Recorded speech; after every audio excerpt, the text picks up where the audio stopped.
Tuesday night, we will be out in the Budweiser bleachers for our broadcast of Game 2 of the upcoming series against the Milwaukee Brewers. We'll be in the Budweiser patio. So it'll be our first look from the brand new Budweiser patio. We'll be right in the right field corner. I can still call balls and strikes from out there, no problem. Yeah, absolutely. Pitch tracks works even in right. Crew chief Darryl Cousins will get the plate in his 34th full season. Mike Myslinski at first, Alan Porter at second, Ron Kulpa is over at third.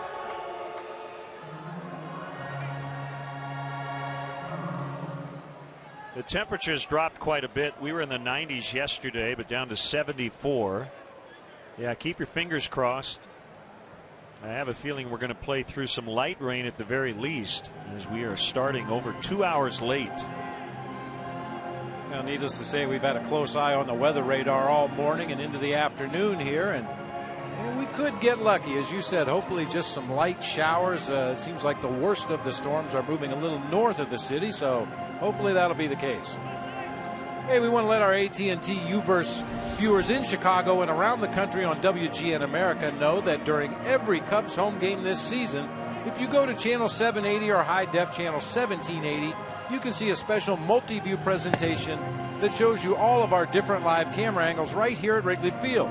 It's pretty cool. So if you want to direct the game along with Skip Ellison, give a look to AT&T U-verse channel 780 or high def channel 1780. We'd love to hear from you via email at lennonbob@tribune.com. And you can also follow us on Facebook and Twitter as well. And speaking of making outs, Andre Ethier finally did. He had 10 consecutive hits for the Dodgers. Happy birthday. What a great place to spend your birthday. Now that the rains have stopped, we're going to be playing baseball here momentarily. Very comfortable afternoon here at Wrigley if the rains stay away. Chris Volstad still taking his warm-up tosses out in the Cubs bullpen. And let's hear from Dale Swain. Darwin Barney has been so consistent defensively all year, going through a slump, though 3 for his last 31. Still looking for a hit in this series, and he talked about how Darwin works so hard in trying to get out of a slump here in August. Yeah, he's not, if he's feeling good, very good at the plate, so he just, Barney's one of those guys that he was here on his day off hitting. I saw him here on his day off, so, he's just one of those guys that's a grinder and gonna, do everything he can to make himself a better player. I think it's just long season or just...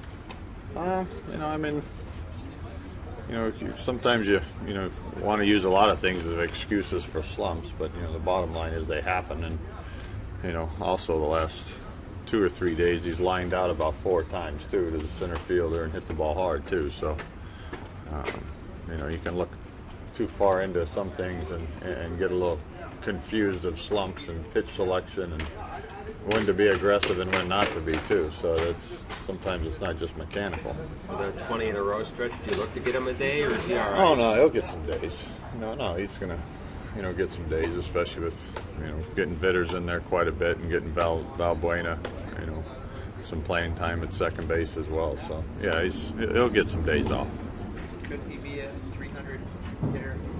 I think he can be. I think and I think he knows some of the adjustments he has to make, and to get some things working on the backside to where it's not such a dead backside to where he can get some length through the strike zone with his bat. And but I mean, the hand-eye coordination, the strength, the hand speed, it should play into a 290 to 310 hitter someday.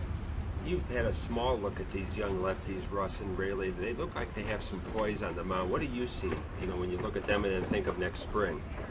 Well, I think, what you said, they've gotten put in a situation where they had to come up here and perform, and they've done a nice job. The bottom line with guys like that, they have to learn to get through a lineup the second time a team faces them and those kind of things to make the adjustments after major league hitters have seen you one time. So but they've done a good job. Their poise and their mound presence has been good. They haven't been a deer in headlights by no means, and they've done a good job out on the mound. Do you ever notice or think about how impressive, fans coming out here, win, lose, rain, shine, and packing this place every day? Yeah, I mean, that's why you like playing in these places. The fans are so passionate that it doesn't matter how good or bad a season you are having. They're always going to be out here, especially when the weather's nice and everything like that. It's Wrigley. People like coming and enjoying the whole experience. It's obviously been a tough stretch for Chris. How has he kind of handled all this run? Well, I think he's handled as good as anybody can handle the stretch and the situation he's in. You don't see a guy. He's very, very pretty much calm and collected most of the time. He doesn't show a lot of emotion, good or bad. So he just goes about his business and works and is trying to make adjustments. So it's just a matter of one of those things that we haven't got a lot of run support for him either. Not that some of that has to do with a lot of things, but he's handled everything extremely well for the adversity he's had to go through. Are you aware of this record that he's supposedly close to? Yeah, I mean, it's hard not to be aware of stuff like that. I mean, it's talked about, and so it's hopefully it obviously doesn't happen. But obviously we all know that it's getting closer and closer, to that. So hopefully today we can just take care of it and score some runs. We got to score early and score and keep adding on. We have a very difficult time of doing that. Let's get the Rockies lineup that will face right-hander Chris Volstad. Charlie Blackmon in the leadoff spot. Former Cub DJ LeMahieu had 3 hits on Friday. Jordan Pacheco's at first. Carlos Gonzalez had the game-winning RBI in a fielder's choice yesterday. Willeen Rosario showing off his arm from behind the plate. Tyler Colvin without a hit in the series. Chris Nelson's at third. Jonathan Herrera at short. And Chacin, the pitcher, hitting 9th. And let's check out how the Cubs take the field defensively this afternoon. Behind Chris Volstad, brought to you by Pepsi Max, the official soft drink of Major League Baseball. 0 calories, maximum Pepsi taste. Soriano, Jackson, and DeJesus once again left to right across the outfield. Luis Valbuena will be at third base today. Starlin Castro and Darwin Barney at short and second. Anthony Rizzo over at first base. Steve Clevenger doing the catching today for right-hander Chris Volstad. The numbers aren't pretty for Chris Volstad. It would really do him a lot of good and the team a lot of good if he could get through the first inning unscathed. And Cub fans well aware that he's had a lot of problems in that first inning and with the one big inning at some point later in the game.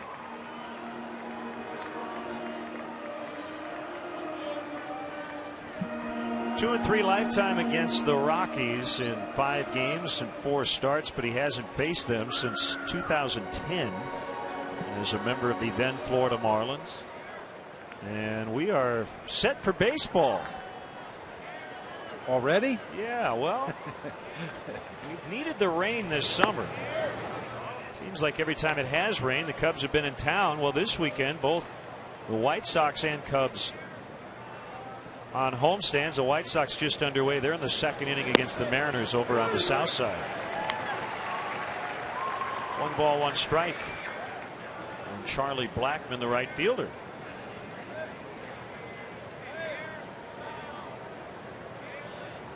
Two-hour, 23-minute delay before we got started. As Darwin Barney will take care of Blackmon for the first out. Wind blowing out again. Southwest at 6. Straight out to center.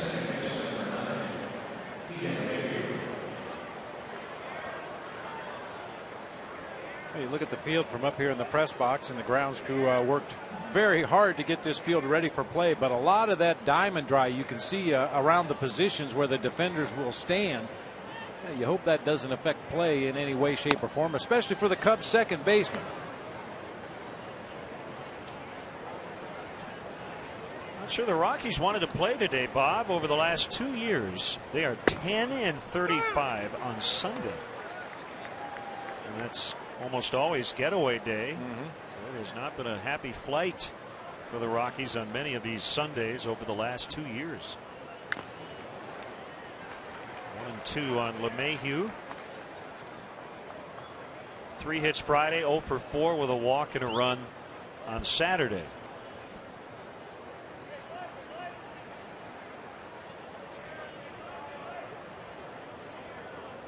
Volstad's pitch fouled off down the right field line.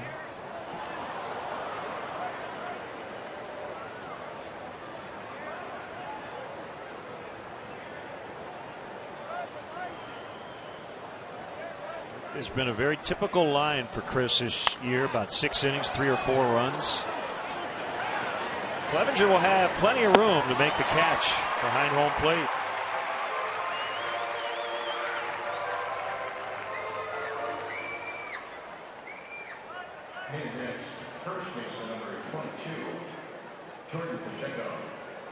You know, the numbers might not tell the whole story with Chris Volstad, because we have seen him on occasion when he really takes advantage of his frame out there on the mound, stands tall on the rubber, and gets some real downward plane on his deliveries. Has a lot of sink on his fastball, good movement on his slider, but occasionally that arm angle will change ever so slightly and everything is up in the strike zone. Fastball in there on Pacheco. He's hitting third with Carlos Gonzalez cleaning up. 14th big league start this year for Volstad. He gave up 2 runs at Los Angeles in his best start. 7 innings on August 4th, took the loss. 3 other times he's allowed 3 runs, and all the other times he's allowed 4, 5, or 6. And as you mentioned, it's been that one bad big inning that has been the main culprit.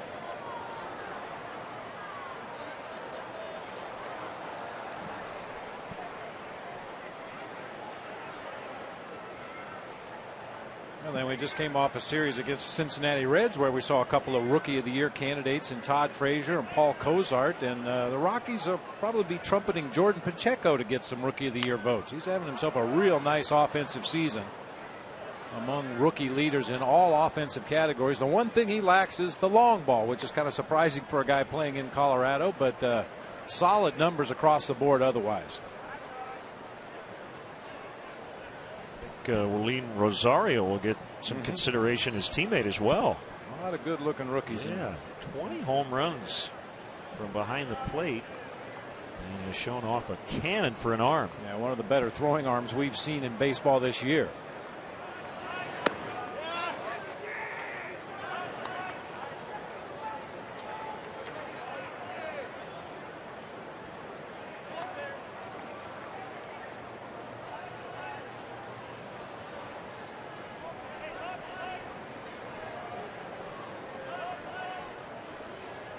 Wind in the 1-2. That ball hammered way foul.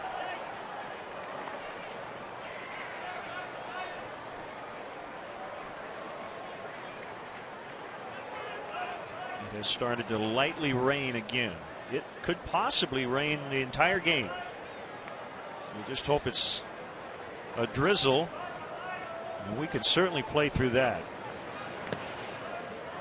2-2.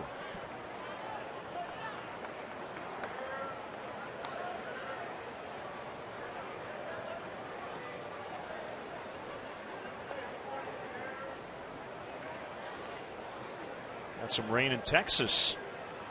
Twins and the Rangers in the first inning are delayed. Minnesota leading 1-0. Long run, and the catch by DeJesus. And that'll end the Rockies first. 1, 2, 3 they go. Here come the Cubs.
Pepsi Max, the official soft drink of Major League Baseball. 0 calories, maximum Pepsi taste. De Jesus, Valbuena in there for Vitters.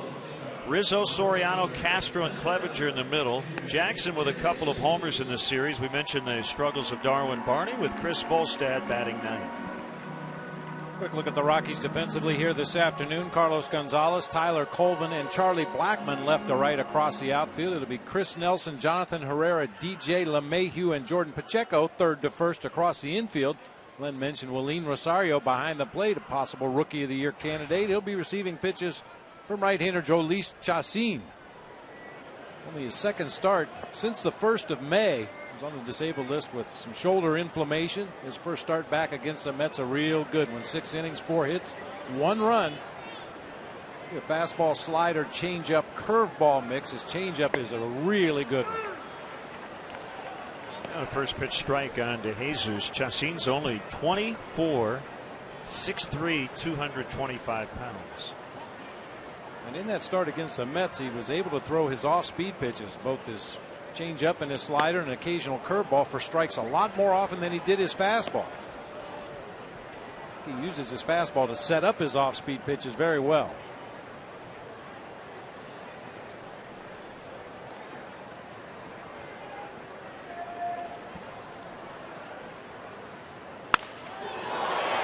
Fly ball right field. Blackmon will make the catch. Hey, Chicagoland viewers, how'd you like to have dinner with the Cubs? Matt Garza. Just go to any Chicagoland Walgreens and look for the keyword at the Pepsi Max display. Then mail in the keyword to WGN. You could be having dinner with Matt Garza from Pepsi Max, Walgreens, at WGN.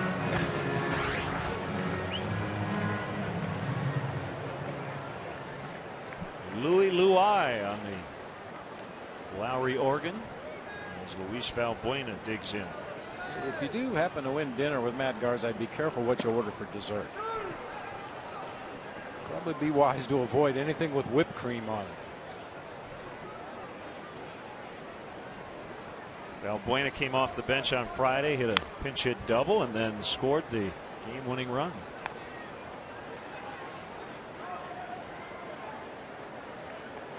Hitting .333 this month.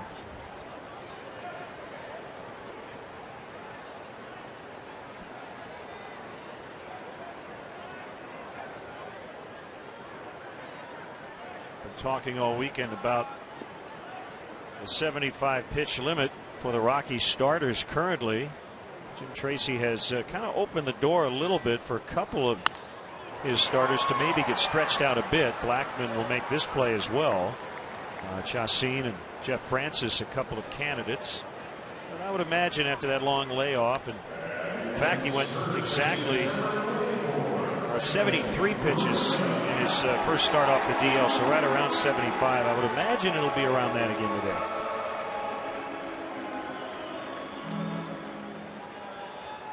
You mentioned Chacín hasn't pitched since the last time out against the Mets, but you go back to the early part of May. He was the only Rocky starter to last the entire season last year. 31 starts, 2 complete games, including one against the Cubs. Rizzo with a base hit into right.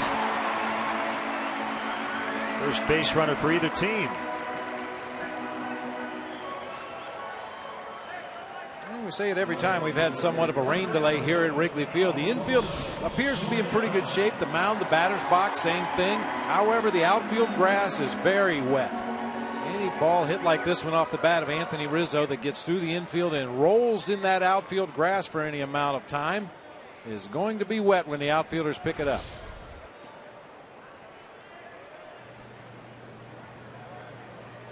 Brings up Soriano. Runner on, 2 outs.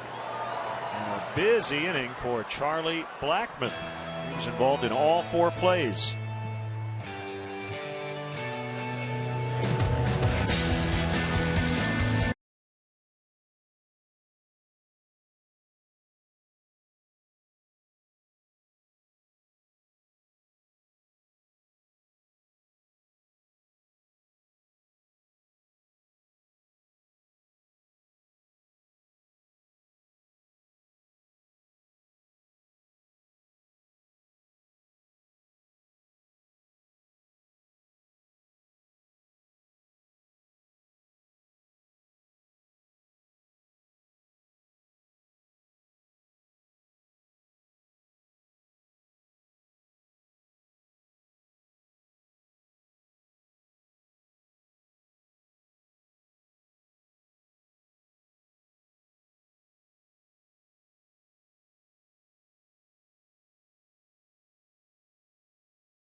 Rocket, Roger Clemens, last night. The Sugarland Skeeters pitched 3 1/3, gave up 1 hit, clocked out at 88 miles per hour in his attempt to make some kind of a comeback. Anything's Possible player brought to you by the Illinois Lottery, who each day make anything possible.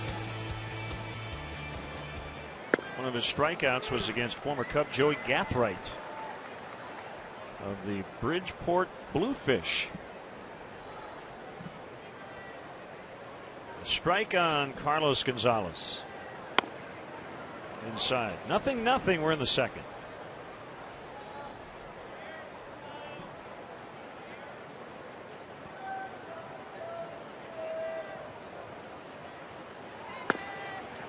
Caught the outside edge.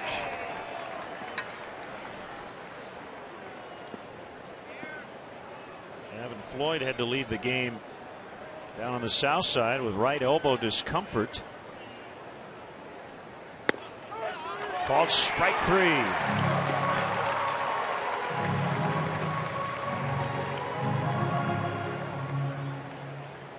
Generous outside corner by Darrell Cousins here in the early going today, and Volstead takes advantage. A little tailing fastball just off the outside corner, but gets a call. Floyd went just 2 innings in that game today, 1-1 in the third. And a few games that are already over. One didn't even get played. Toronto and Baltimore postponed.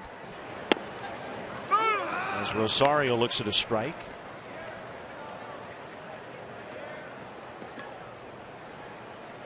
You see on the far right, we've replaced first time through the order on base percentage with outs. The feature of today's Stats Sunday. Guys are going to make outs, especially guys who bat a lot. But one of the names of the game is to try to avoid making outs, and as long as you don't make one, Bob, you extend the inning. Yeah, and that's the name of the game. Base runners. Keep the line moving. Give guys behind you an opportunity to do some damage. Put a lot of pressure on the pitcher and the defense. The Cubs trying to go up the ladder with high fastballs against Rosario. As you get a look at outs made this season. A lot of leadoff hitters, as you can imagine. Among those leaders. The Arrows, those are leadoff guys. Starlin Castro has led the National League in outs. Among the leaders again this year. That's going to drop in front of Brett Jackson for a base hit.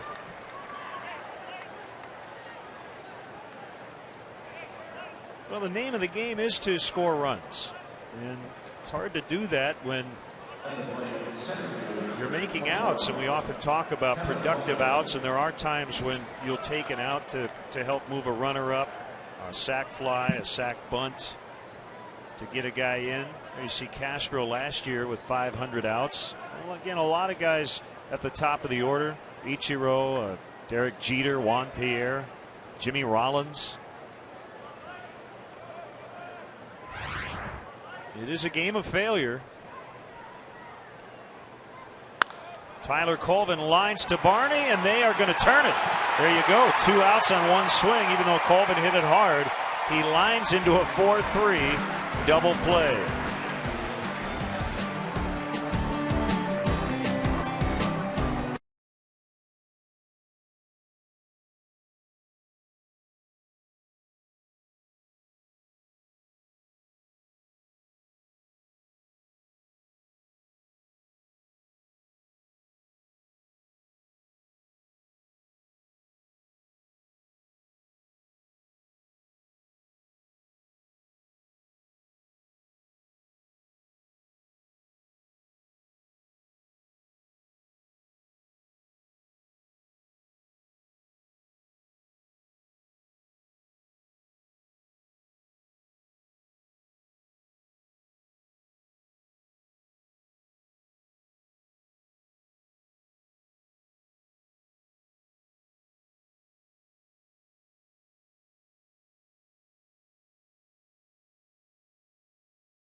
by Bud Light Lime-A-Rita, the ready-to-drink margarita with a refreshing twist of Bud Light Lime.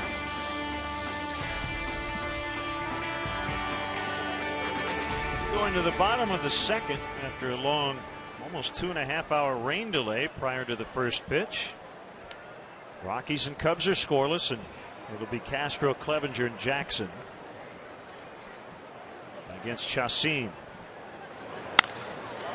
Well hit out in the deep right center. Blackman and Colvin going after it, and it's going to be right at the base of the wall. Hits a warning track and is a double for Castro.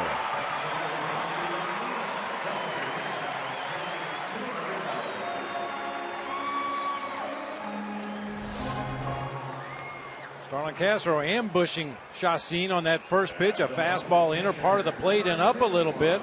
Sounded good off the bat. Good trajectory. He just got out there and died on the warning track. Hits right at the base of the wall for a leadoff double. See if they can get him in now as Steve Clevenger will dig in. Clevenger has a 6-game walk streak.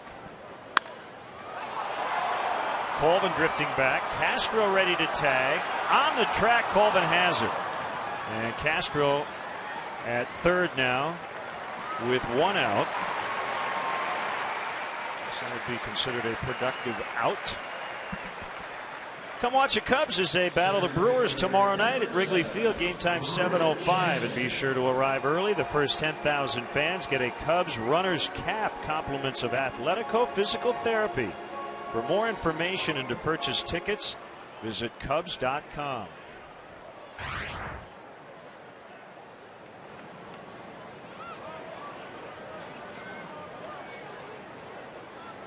Clevenger got him over. Let's see if Jackson can get him in. I was just about to say a productive out in a couple of different ways. You move Castro from second to third base with 1 out in the inning, forces the Rockies to bring their infield in.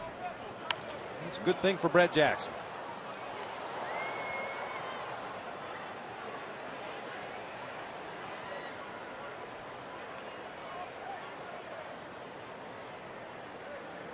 A good series at the plate for Brett. A double, a 2-run homer, and a walk yesterday. Did take a called third to end the game, but the pitch appeared to be well off the plate.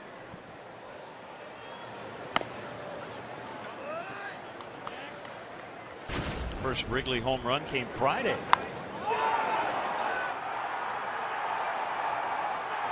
And the adjustments continue for Brett Jackson. We noticed yesterday, you may have seen it right there, a little bit more of a leg kick. Trying to keep his weight back just a little bit more, let that pitch get a little closer to the hitting zone before he strides into the ball and lets those hands go.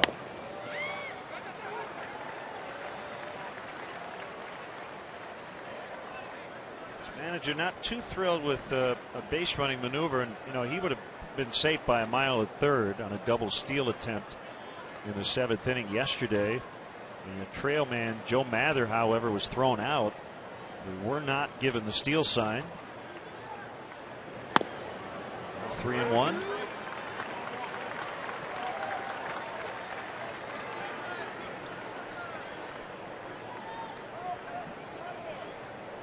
One thing you learn very quickly as a manager is you can never assume anything.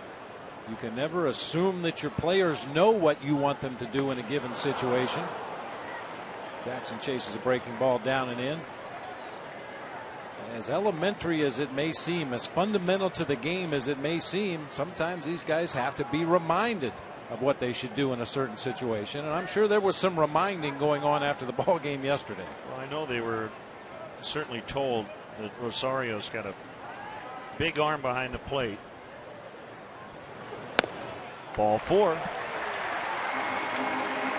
You're right. Brett Jackson got a huge jump at second base. He was going to be safe easily, but Joe Mather, well, that was Starlin Castro getting gunned down at second by Rosario yesterday. We mentioned just showcasing a cannon back there behind the plate. And then this was the ill-fated double steal attempt. Joe Mather is the trail runner. It's very hard to watch the runner in front of you out of your peripheral vision while also watching the pitcher on the mound, listening to your first base coach, and he just got a late jump, and Rosario made him pay. Good contact guy, Darwin Barney. Rockies are in double play depth, and he tried to bunt, and he went after a high fastball and missed it. Not an easy pitch to get down. Might have been better off that he missed it completely. It ended up popped up. And bunting, just like swinging away, you got to get a good pitch to do it on. Very tough to bunt a shoulder high fastball off the plate away. 2 quick strikes on Barney.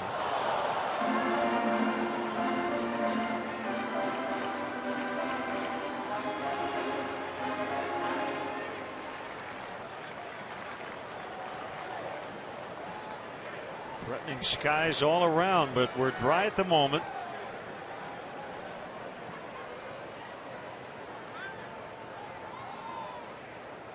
The Cubs threatening to score here.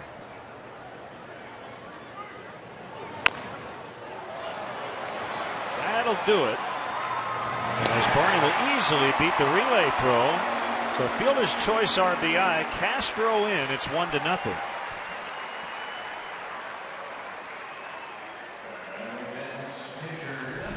Well, there's an out that produced a run. Rosario was going down, preparing to block that pitch. It looked like it was headed for the dirt, but Barney gets a piece of it.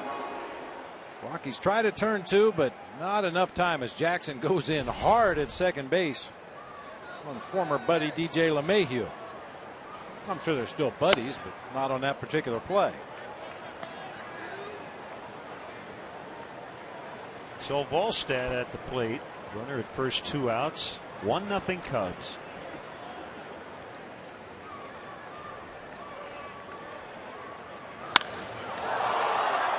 Deep to center. Colvin still back. He's got it on the warning track. Volstad gave that one a ride. But a long out to end the inning. Cubs get on the board first. It's 1-0.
This is our AT&T Uverse replay.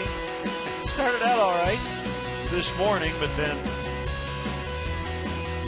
the clouds and the rain took over. See what's possible with AT&T Uverse high-speed internet. AT&T, rethink possible. You often hear about a window. We are in that window. The window's open right now. I don't think it'll necessarily close soon, but I do think that some water is going to get through that window here. I'm afraid so. soon. Watch your fingers. Yeah, you're going to have to shut the window quickly.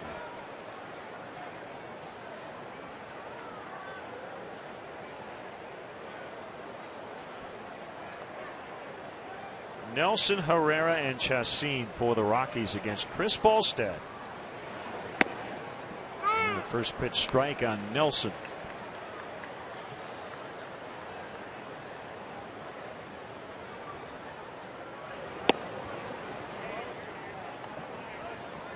You know, I do find it interesting, and Baseball Reference keeps track of outs made. And a lot of our leaderboards today, courtesy of Baseball Reference. I think it's a stat that probably is ignored too much. In fact, I don't know if people really consider it a stat. You know,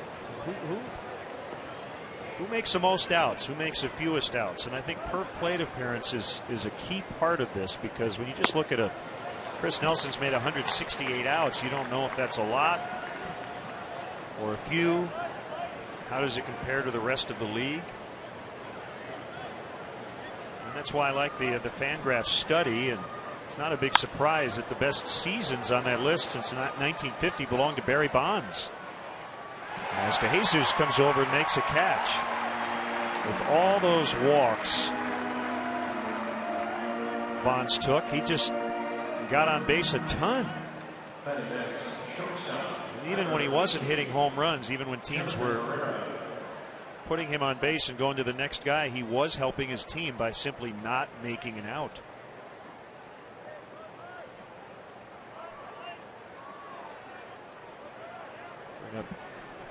Switch hitting Jonathan Herrera, and he takes a strike. So look at that. The top 4 seasons, according to Fangraphs, were 4 seasons in a row for Barry Bonds. Now, batting average and on base percentage, you're looking to go higher. On this outs per plate appearance, you want it to be as low as possible, and he was under 400.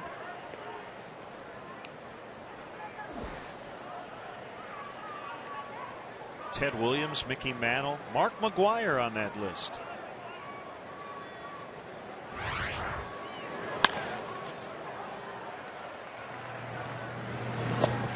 Herrera is out. Hey, Cubs fans, if you want to manage a game along with Dale Swaim, log on to WGNTV.com right now and click on the WGN Sports Game Zone banner to connect to all the up-to-the-minute stats and information while you're watching at home. Game Zone is sponsored by The Great Escape, pools, patio sets, play sets, hot tubs, and more. Chacin with 2 outs, nobody on. Another way to look at outs per plate appearance would be essentially the inverse, or the opposite of on base percentage.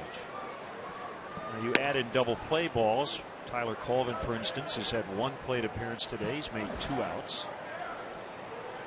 But this is a list you probably don't want to be on. Mike Ryan making an out over 80% of the time. He came to the plate 1968. Remember that Mendoza line as well.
For a 4-game series, we'll have game 2 on Tuesday night from the Budweiser patio and the Budweiser bleachers, 7 o'clock Central Time. Ford, manufacturers of more fuel-efficient vehicles than any other brand. Check them out at your local Ford store or online at localfordstores.com. Yeah. Life's good. Big league hardball, big league pizza. Can't beat it. Especially if you got somebody to share it with. It's very nice. The lights are on. Dark skies here as we play in the late afternoon. As DeJesus looks at a strike. Cubs got a run in the second to grab the lead.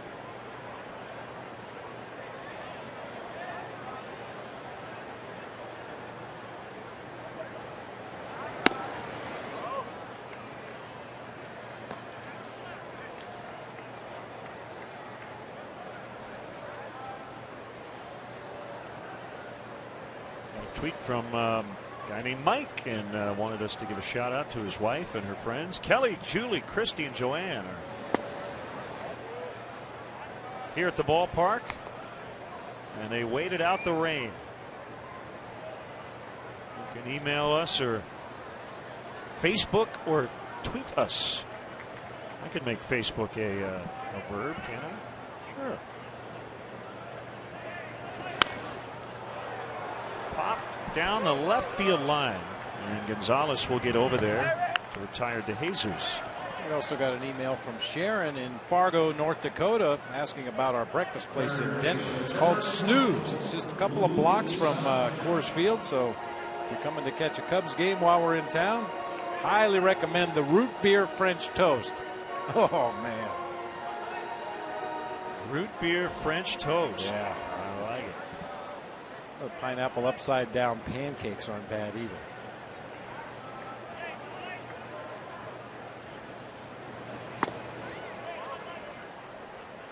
Ball 1 to Valbuena.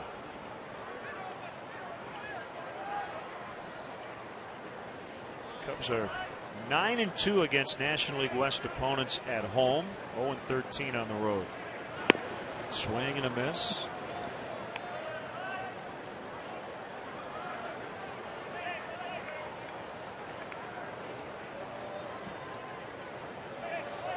Chacin is from Maracaibo, Venezuela. Signed with the Rockies back in 2004.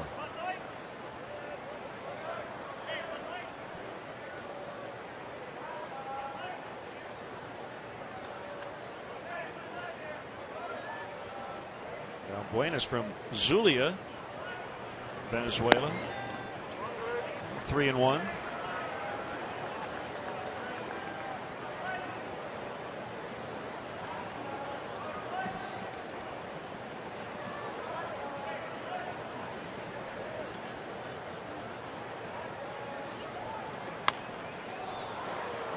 Towering foul.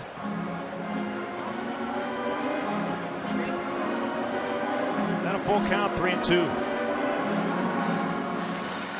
This is a similar defensive alignment we see against Luis Valbuena. Regardless of who we play against, I think most teams feel he's more of an opposite field hitter, but you can see that big gap in right center, and in Cincinnati, he split that gap in right center perfectly. Nice play by Chacin.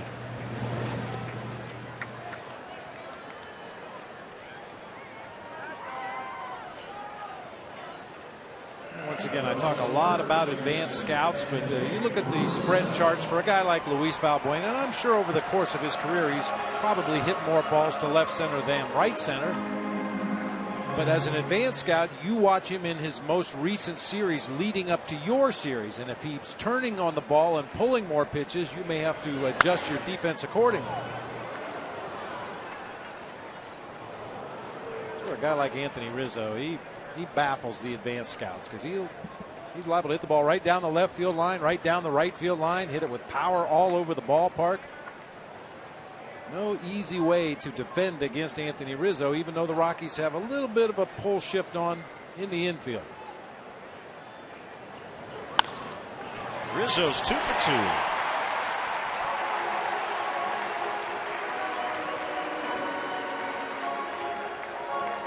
Got a good email question, Bob. Why don't they put tarp over the outfield as well as the infield during a rain delay? Part of the issue is you think about how much water ends up on the tarp during a rain delay. It's got to go somewhere, and if you put tarp on the whole field,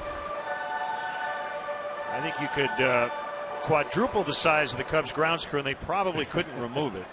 But there are actually drains in the outfield grass. So when they remove the tarp from the infield, they end up squeegeeing a lot of the water toward the drains, which are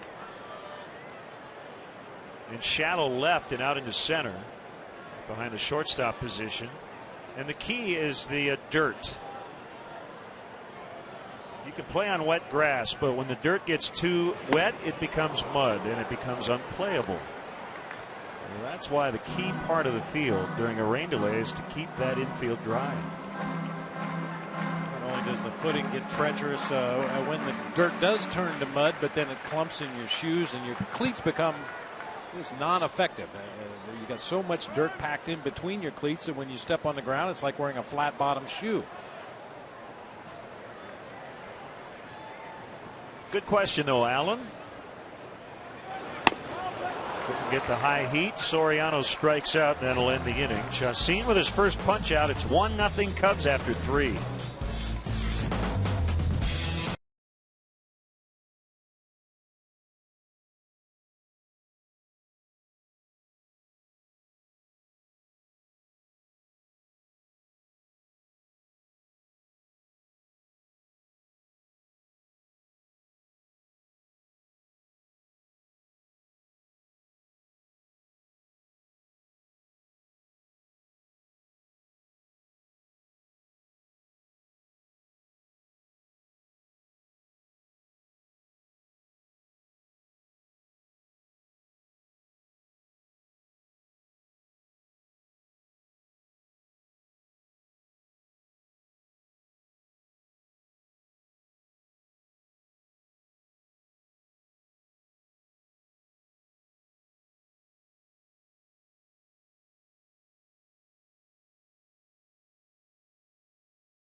Cubs host the Brewers at 7:05. Throughout the game, lucky seat winners will receive special prizes, compliments of Kimberly Clark. For more information and to purchase tickets, visit Cubs.com. Chris Volstad takes a 1-0 lead into the fourth. Charlie Blackmon tries to bunt his way on and hits it foul up along the third base line.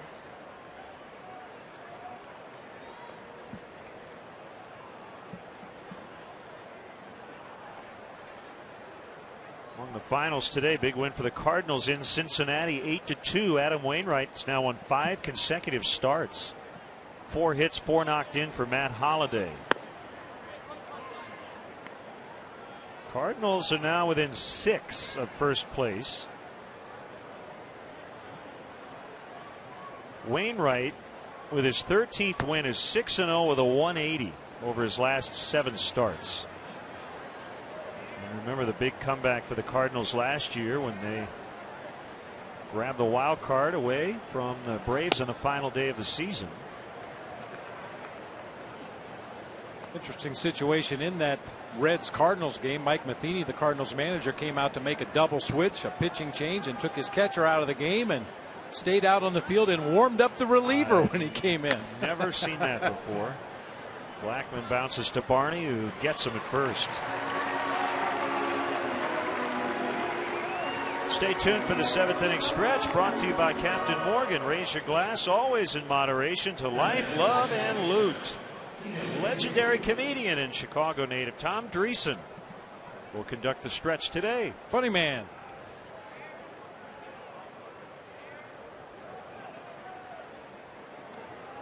Here's LeMahieu, fouled out his first time up. Game-ending homer for Ike Davis as the Mets beat the Astros 2-1. First home series win for the Mets in a while, since early July. Nice play on the short hop by Castro.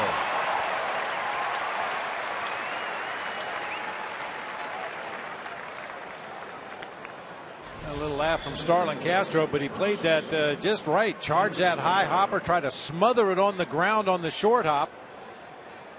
Catches it up in the heel of his glove, but able to hang on and fire to Rizzo for the out at first. Yeah, see, he kind of came back with his glove a little bit. I think he would have been better served keeping that glove way out in front of his body to try to get as short a bounce as possible. But he still makes the play.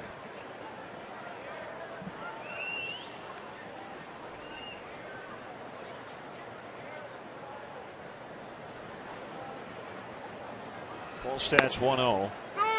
Perfectly located on the outside corner to Pacheco, 1-1.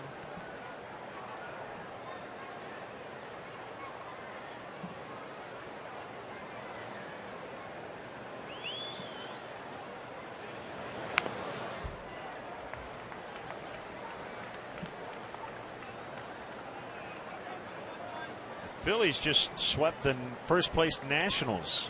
4-1 the final today. 4-2 on Friday, 4-2 yesterday, 4-1 here on Sunday. Cliff Lee, very good. Just his 3rd win. He's been very good. He just hasn't gotten results. Volstad trying to nip that outside corner with a little tailing fastball just off the plate, according to Darryl Cousins.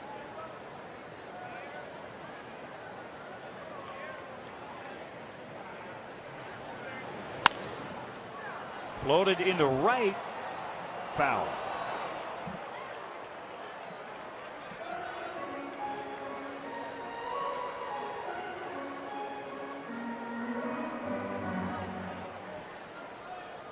Well, Derek in Tampa is watching us today, and we don't have to tell him about rain. We certainly hope the storm known as Isaac misses Florida. And if it doesn't miss, hopefully it's just the outer bands.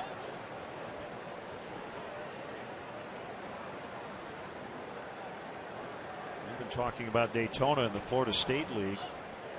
All kinds of postponements and rainouts here the last week or so as Pacheco singles with 2 outs. I believe the Tennessee Smokies are scheduled to end their AA season in Pensacola, Florida, starting next Tuesday. So hopefully that'll go off without a hitch as well. But the primary concern is for those people down there in the Gulf area. Hope everybody's safe.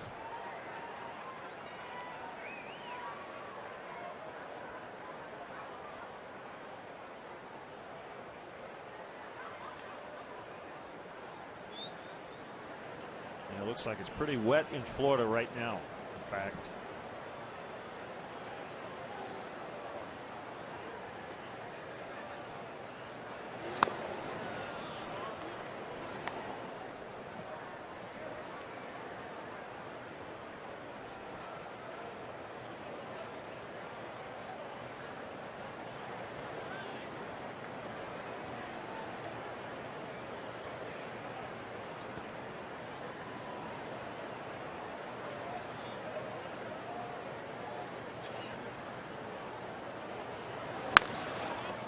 Ground, Barney moving to his right. He'll flip to Castro, and that'll end the inning. So just 2 singles given up by Volstad. We go to the last of the 4th. Cubs lead 1-0.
Protecting home for the Cubs, the Rockies, the Yankees, and the Cards. Joe Girardi, an All-Star back in 2004, rings as a player, 1 as a manager in 2009.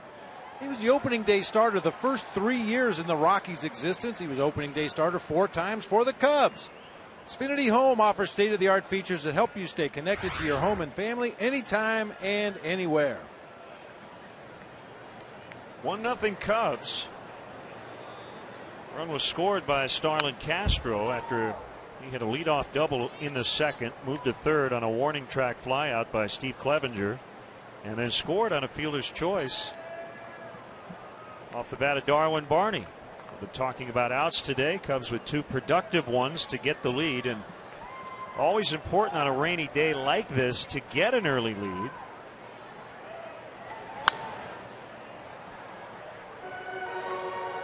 Oh, 2.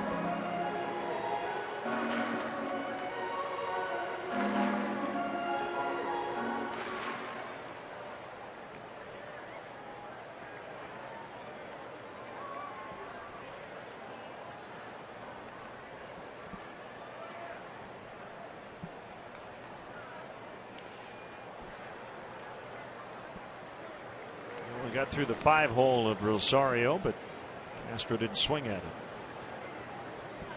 Well, if you knew it was going to get through the 5-hole, he would have swung at it. That ball hit out in front of home plate over near the left-handed batter's box and just stayed down as the catcher's mitt came up. Scooted through all the way to the bricks, ended up in the Cubs on deck circle. Cubs snapped the Rockies' 5-game winning streak on Friday, but Jim Tracy's club has still won 6 of 7 and 10 of 13. Starting the day in last in the West, 19 games out. Cubs in 5th in the Central. Off the plate inside.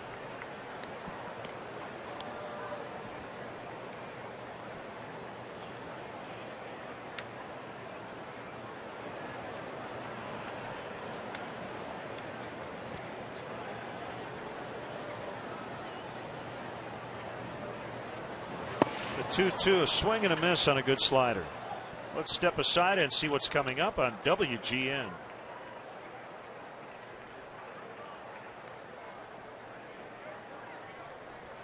Catcher number 51, Steve Clevenger.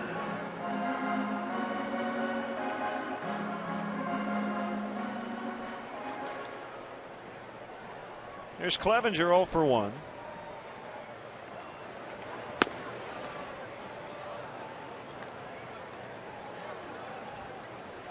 Going into this season, Chacin had a 3.52 career ERA. That was the lowest in Rockies history for a pitcher with at least 50 career starts for the Rockies.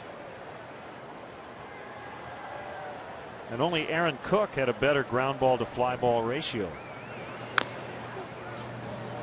A tough year this year. We mentioned he missed over 3.5 months with right shoulder inflammation.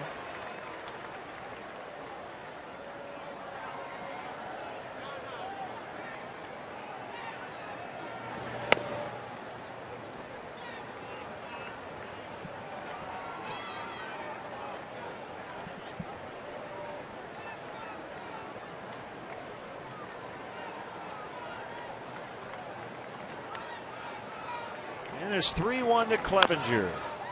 Little tapper. Chacin will get off the mound. It'll be one unassisted.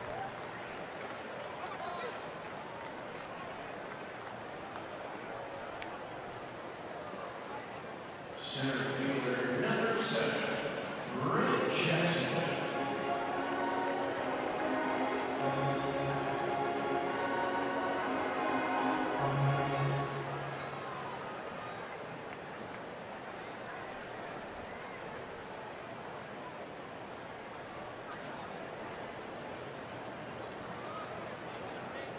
Pitch to Brett Jackson. There's a strike. Brett Jackson struck out looking to end the ball game yesterday, but not according to pitch tracks. Saw 4 pitches in the at bat, 1 of them in the box, 3 of them way outside the box, including a called strike 3 to end the game.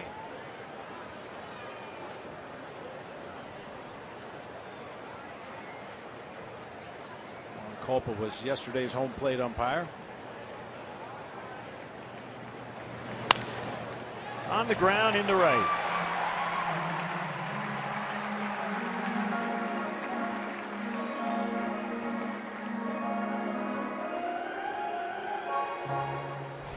Second baseman number 15, Darwin. A little bit more of a leg kick. We speculated about that yesterday. Something looked different in his approach. And in talking to Jason McLeod, and by the way, thank you to Jason for joining us on our rain delay fill earlier today. But yeah, he mentioned Brett Jackson tweaking that approach at the plate, added a little bit more of a leg kick to try to keep his weight back just a little bit better.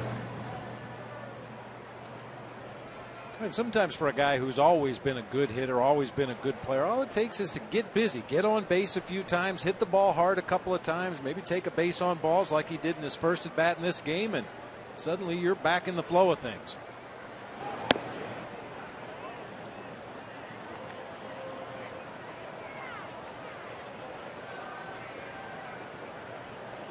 Brewers shut out the Pirates today 7-0. Mark Rogers, remember his last start, he beat the Cubs for his first big league win. He won again today and handed Eric Bedard his 14th loss. That leads the majors.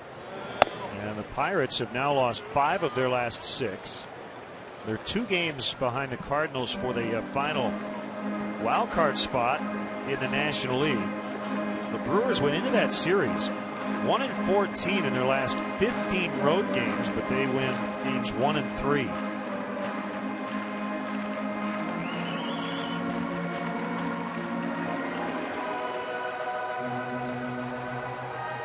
Big series for former Pirate Aramis Ramirez, 6 for 12, and had an extra base hit in all 3 games.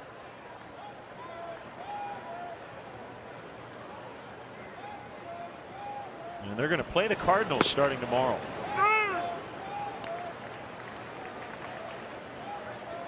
They better turn it around fast, the way the Cardinals are playing.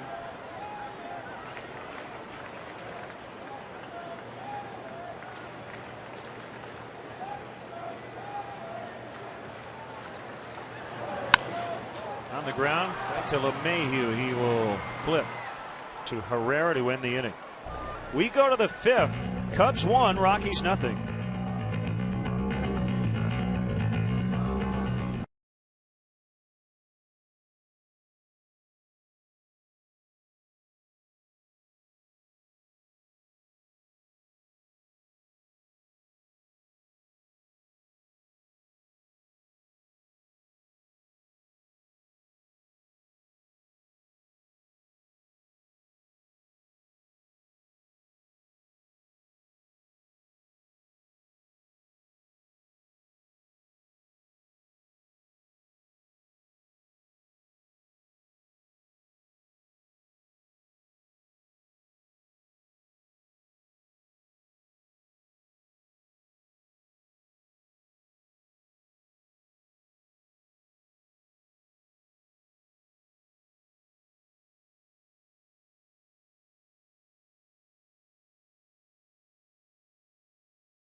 member FDIC. Great to have you with us today. 1-0, the Cubs have the lead. Chris Volstad looking for his first win as a Cub, and his first in his last 25 overall starts. Missing Willeen Rosario. Singled in the second. Got doubled off first on a line out by Tyler Colvin.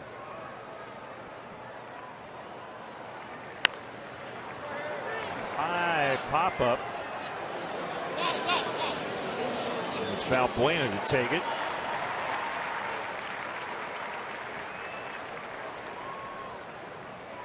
Today's game is brought to you by Budweiser. This year, Budweiser will donate $5,000 for every Cubs walk-off win to Folds of Honor. Find them at Facebook.com/Budweiser to see how you can help support our nation's soldiers and veterans.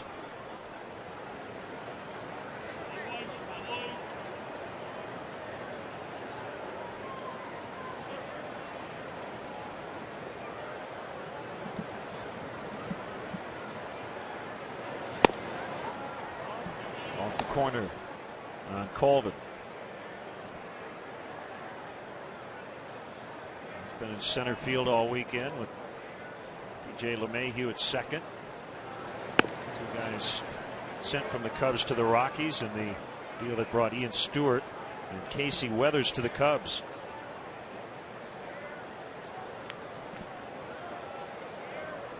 You can tell it's Tyler Colvin just by looking at his bat, that very unique color. I believe it's called smoke, the finish that Tyler has on the top half of his bat. To the best of my knowledge, the only player in the National League that swings that particular color of finish on a bat.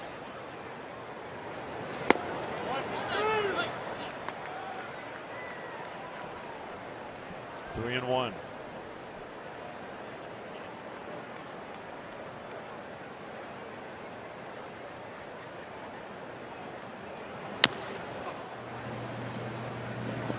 Tyler real happy with that swing on a 3-1 pitch.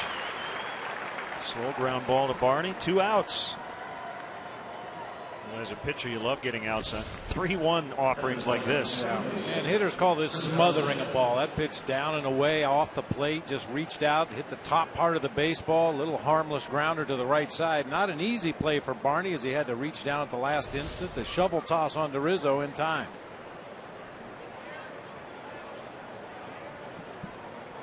Pitch to Nelson.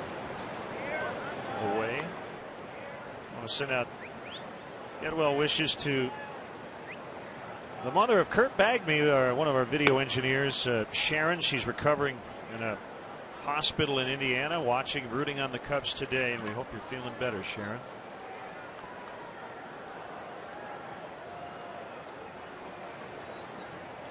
Lightly raining as we play the fifth. A 3-0 count on Chris Nelson. Herrera on deck.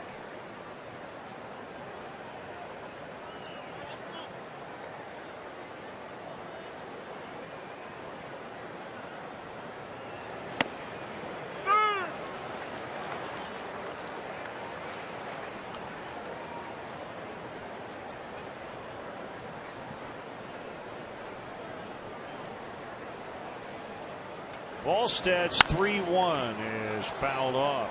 Now it's full 3-2. He's just have not been squaring him up. Nice catch by a fan with an umbrella.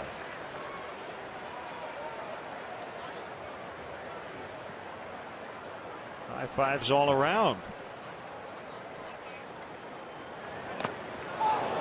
Ooh, that got Darrell Cousins. Direct shot on ball 4. It looked like a backup slider. Steve Clevenger was expecting movement in the other direction. At the last instant, he tried to reach back and snag it, but got a big part of the ump.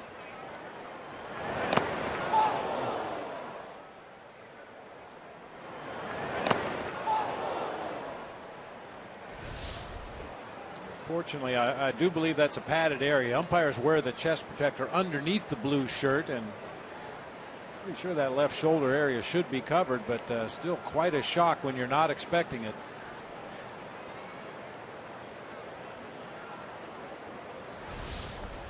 There was a catch by that fan with the umbrella.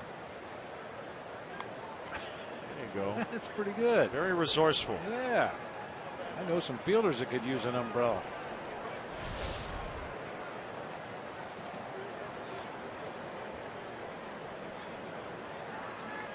So a 2-out base runner, and it's Herrera, the shortstop. Troy Tulowitzki still on the disabled list.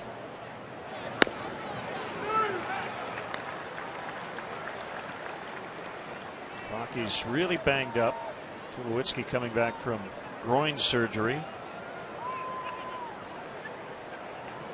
Todd Helton done with right hip surgery. Michael Kadyr's got an oblique injury.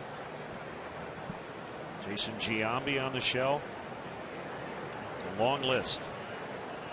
Eric Young Jr. sprained side muscle. Darwin Barney will field. So Volstead threw 5 with a 1-0 lead as the Cubs bat in the bottom of the inning.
The Curious Bank, member FDIC. Chris Volstad putting up zeros through 5, and he'll lead off the bottom of the 5th in a light rain.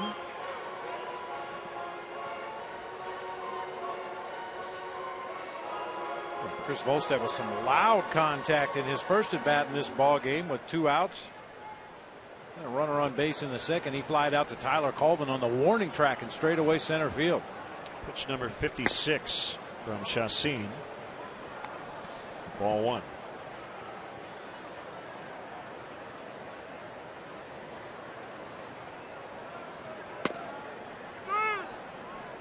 Well, great to hear.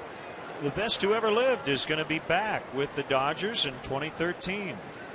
Dodgers announced Vin Scully will be behind the mic for season number 64 in 2013. He's 84 years old. He's been calling Dodger games since 1950 when they were in Brooklyn.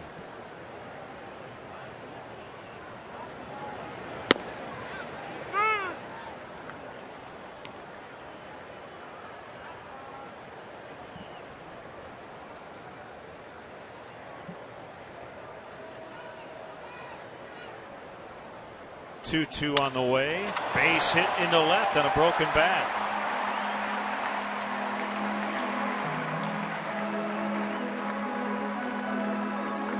Darryl Daryl Cousins took that errant pitch. We thought it might have hit him in the left shoulder. I think it might have caught him in the jaw here. You see that backup slider never takes the break.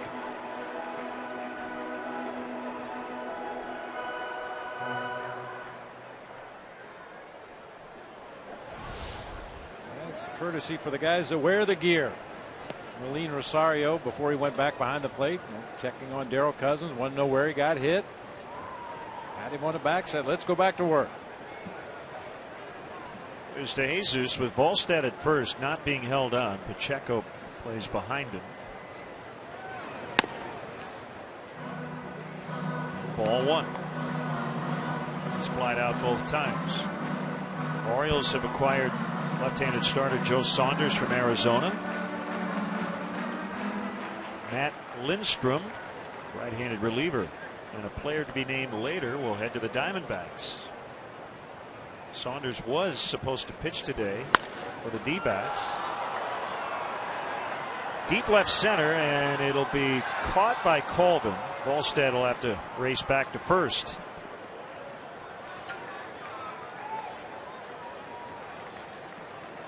Hey fans, tickets are available for the remainder of the 2012 Cubs season, including the rest of this homestand against the Brewers and the Giants beginning tomorrow through September 2nd. To purchase tickets, visit Cubs.com, call 1-800-THE-CUBS, or visit the Wrigley Field box office.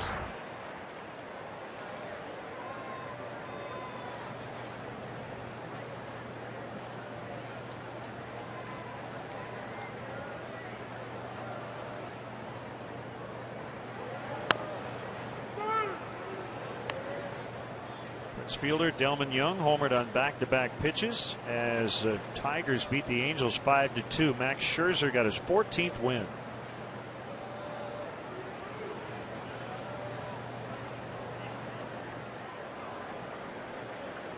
Miguel Cabrera didn't play. He's got a sore ankle.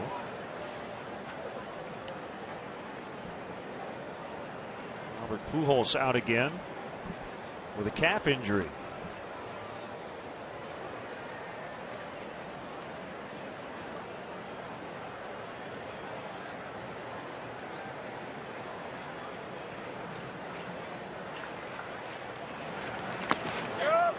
Bueno went around, and Volstad holding at first. Yankees over the Indians 4-2 the final. Curtis Granderson with a milestone homer, the 200th of his career.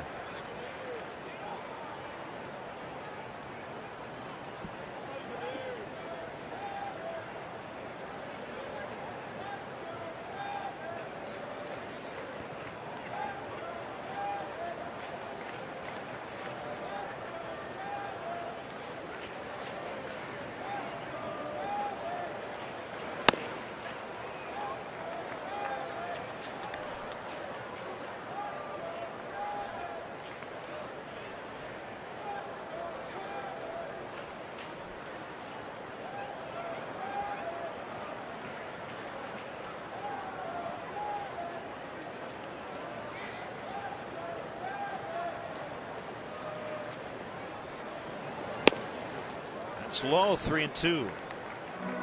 It's good to see the Cubs making Chacin work a little bit in this ball game today. We mentioned his first outing off the disabled list against the Mets. In the first 3 innings, they saw a total of 26 pitches. Threw 7 pitches, all for strikes in the first inning, 9 pitches in the second, and 10 in the third.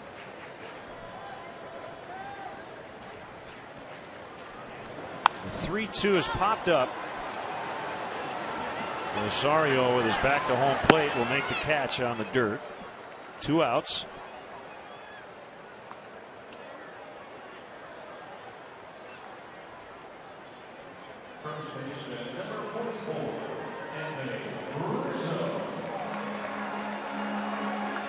A quick first inning for Jhoulys Chacin, but the Cubs have made him work a little harder each successive inning. And when you're operating on a pitch count, obviously the higher you can run that count up early in the ball game, the better your chances of getting into that middle relief, and that's where you can get fat.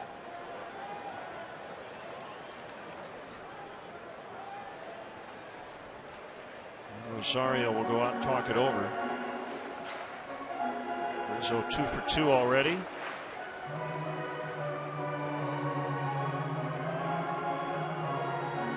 we want to point out, not a lot of sun today, but if you're coming out to the ballpark Wednesday night, that's game 3, Brewers and the Cubs. Cubs are going to give away UV protective swim shirts to the first 3,000 kids through the gates. Donated by the Pediatric Sun Protection Foundation. It's this coming Wednesday night here at Wrigley.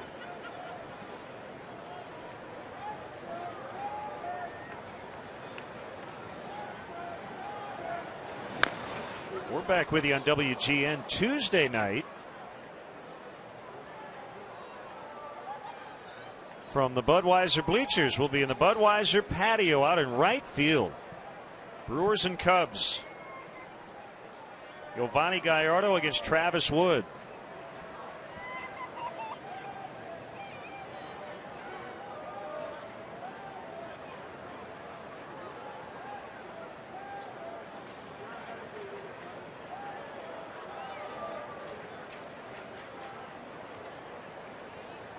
One to Rizzo downstairs. Giants come in next weekend. First place Giants over Labor Day weekend.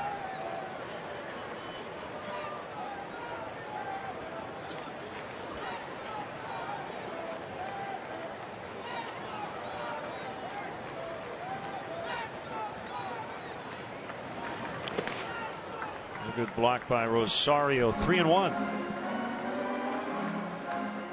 This is a sad day for people that love baseball, Len, because the first X appeared on the standings. The Houston Astros have officially been eliminated from any chance of postseason play. And another loss today, so the Astros are 40-88. Final year in the National League. Good cut by Rizzo. 3-2.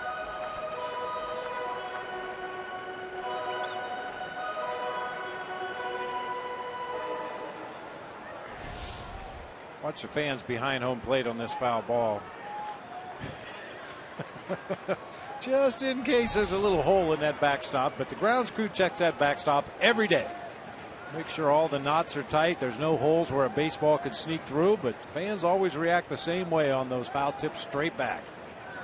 Bolstead takes off on the 3-2, and Rizzo draws the walk. Second one issued by Chacin. And it'll bring up Soriano with 2 on. Bo McLaughlin, one of the 2 co-pitching coaches. Jim Wright's the other for the Rockies. He's out in the bullpen.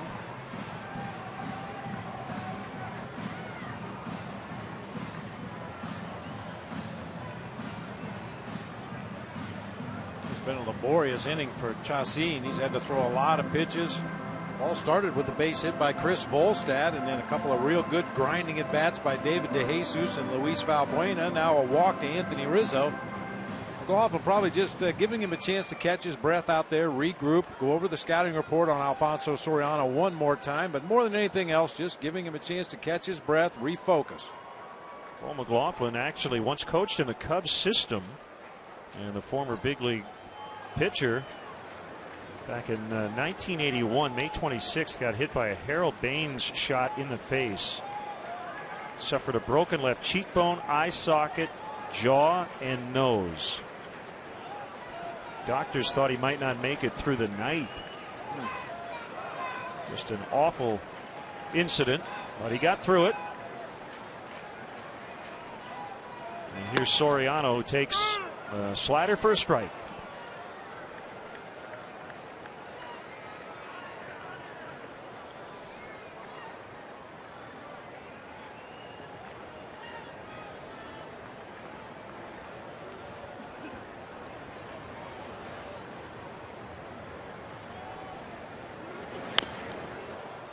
Cued off the end of the bat. Adam Ottavino, former St. Louis Cardinal, is up.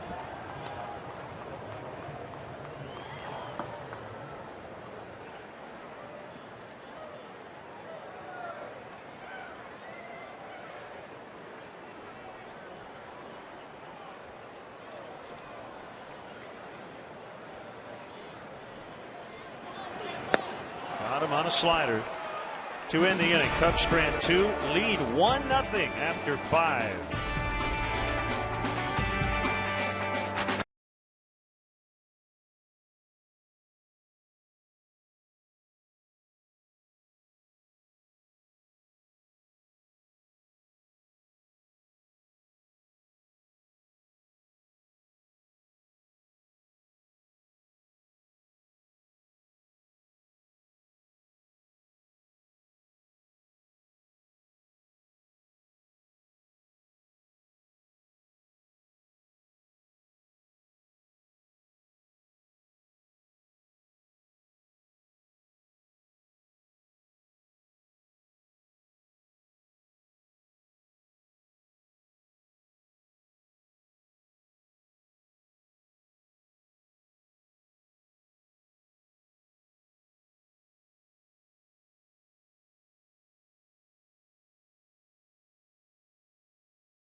Score.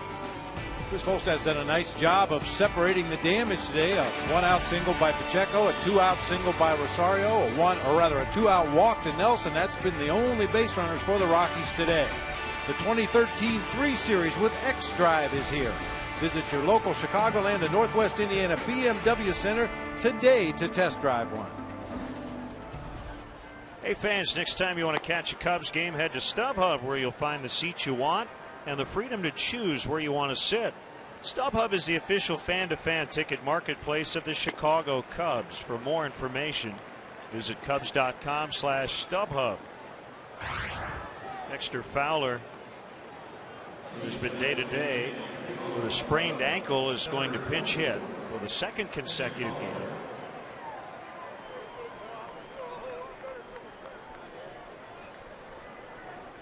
Struck out looking in the ninth yesterday, putting together a career year. Right now limited to coming off the bench.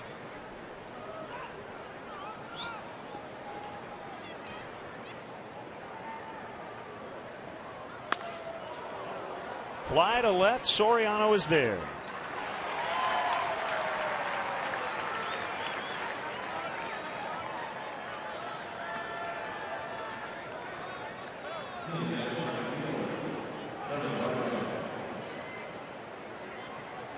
Quick day's work right there. And we've talked about Jim Tracy and the hybrid pitching experiment that the Rockies are undertaking for the remainder of the season, and it leaves them with a short bench as far as position players goes. Dexter Fowler, the switch hitter, the only left-handed bat available today for Jim Tracy. He's got an outfielder, Andrew Brown, and infielder Josh Rutledge, and his backup catcher Ramon Hernandez are the only available position players left. He used Rutledge in the fifth inning yesterday, and he hit a 2-run homer to get them back into the game. 1-1 to Blackman. He's grounded out twice to Darwin Barney. Now 2-1. James Loney in his Red Sox debut with a game-tying hit. They would go on to beat the Royals 8-6.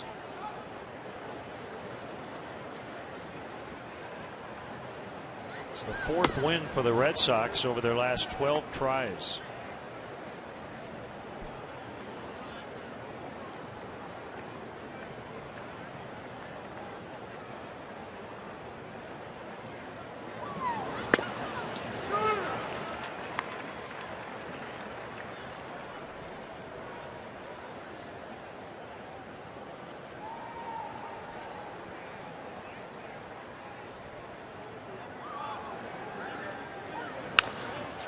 Ground ball to Valbuena. He will backhand.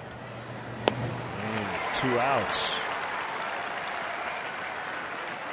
Commemorate 10 years of live baseball with MLB.TV Premium for only $10. Watch every out-of-market game live on your favorite devices. Offer ends tomorrow. Visit MLB.TV or text MLB.TV to 31826 and start watching now.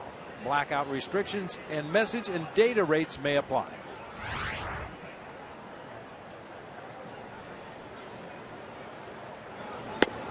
As good as we've seen Volstad all year. With a 1-0 lead here in the 6th. A 1 strike count on LeMahieu. Volstad wanted to come right back with the second pitch, and LeMahieu asked for time and got it.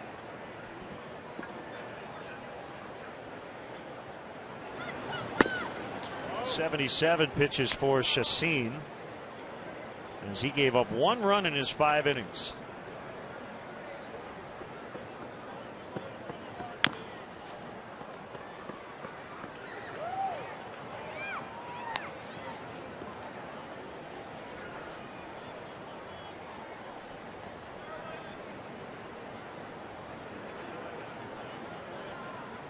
Calm skies at the moment.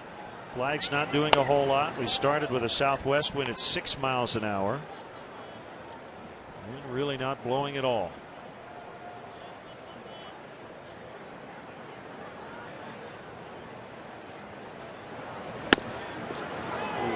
Volstad, you think he wanted that one? 3-2.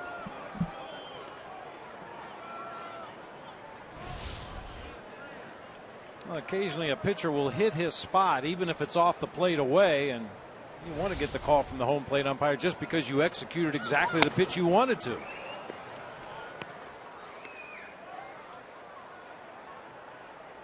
So 2-out walk. He did that back in the 5th before getting Herrera. Now he'll face Jordan Pacheco with a man on. Good job by Steve Clevenger to go out there. He does not want to let the 2-2 pitch affect this at bat. And really all you can do is let it go at this point. You can't change it. You can't take it back. The umpire's not going to change his mind. Now you have to execute pitches on the next hitter. Make sure that guy does not get around the bases and score. Resposio will get somebody up in the bullpen.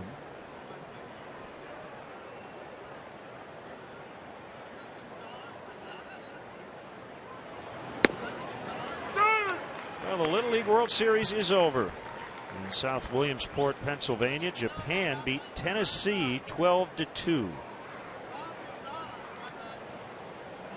And remember, Tennessee yesterday beat California 24-16 to get into the championship game. They had 2 hits today. They were both home runs.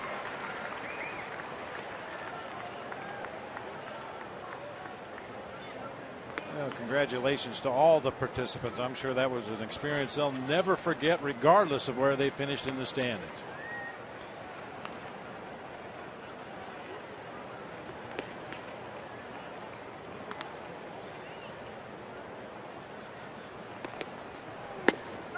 Called strike 3. Got that one as Pacheco froze it.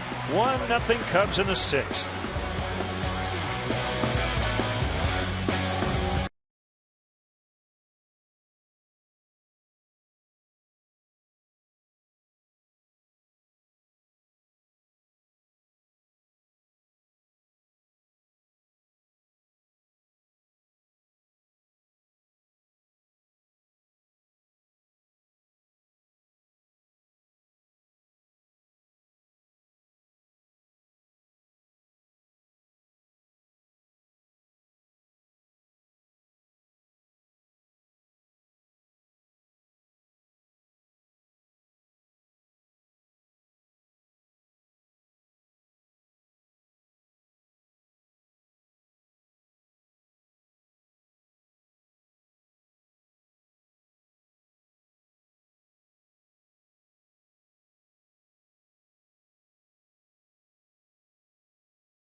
Darwin Barney, and he's 0 for 2 today, but he has the lone RBI in the game. And we started after a 2-hour, 23-minute rain delay. Chris Volstad with a 1-0 lead here in the 6th. Visit your local Chicagoland Honda dealer today and test drive a 2012 Honda Accord. Adam Ottavino is the new Rockies pitcher. 9 homers in just over 58 innings pitched. Just a 2-pitch guy, fastball, slider. He does have a changeup, but rarely throws it. So he's a hybrid reliever of the day for the Rockies. His last outing 3 days ago, 2 innings, a hit, no runs in New York. Yesterday's backup starter, hybrid reliever, however you want to term it, Carlos Torres, 2 1/3 innings to get the win. He said after the game he felt like a jerk for getting the win. In the bullpen, good effort by Blackman as he ended up sliding through but could not make the catch. Or as Dizzy Dean might have said, he slugged through the bullpen. It looks like Blackman's a little upset that his own pitchers over there in the bullpen didn't get that folding chair out of the way. He came up just short of it, but didn't like where it was.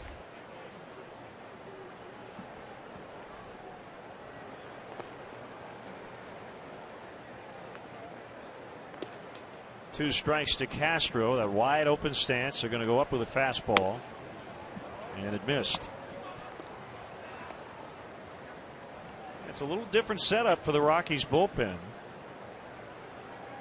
A lot of guys pitching in the 5th, 6th, 7th who end up getting decisions and grabbing wins from starting pitchers who get taken out early because the pitch count gets them. But that's the deal they have. Corpus took the loss yesterday. He's the right-hander. Russell the left-hander for the Cubs.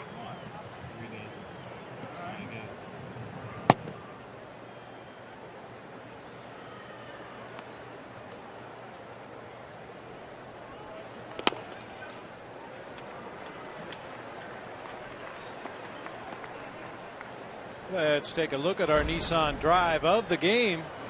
Starlin Castro picking on the first pitch he saw today from Jolice Chacin. Doubles to the gap in right center. Later came around to score on the Darwin Barney fielder's choice. That's been it for the scoring this afternoon. Chopped off the plate, foul. Get to your local Nissan dealer for special offers. Nissan, innovation that excites. Visit ChooseNissan.com.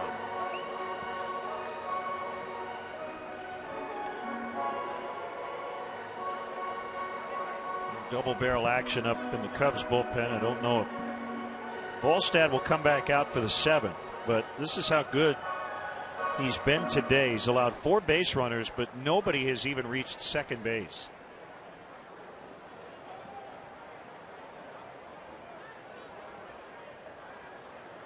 We've talked about the one bad inning for Chris Volstad this season. Seems to have plagued him in just about every start, and it seemingly starts very innocently. A ground ball that maybe will go as an infield hit, and then a broken bat blooper that drops in. And a couple of rockets in the gap. Before you know it, he's back in the dugout looking up at the scoreboard wondering what happened, but he's been able to avoid that big inning today, make big pitches when he's needed them the most. At the plate, catcher number 51, Steve Clevenger.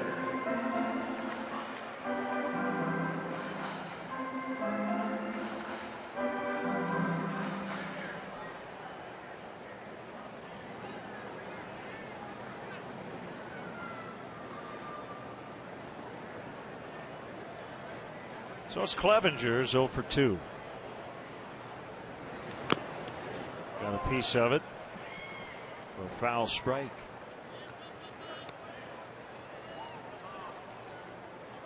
Ottavino, 30th overall pick in the first round out of Northeastern University of the Cardinals back in 2006. New York native.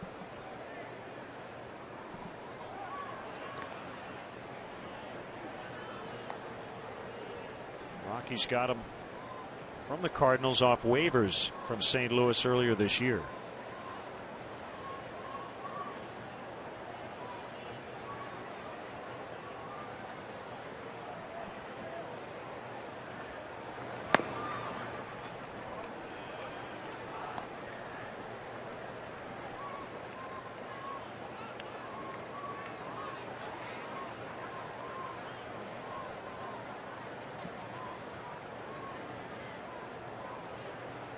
Ottavino 3 times already this month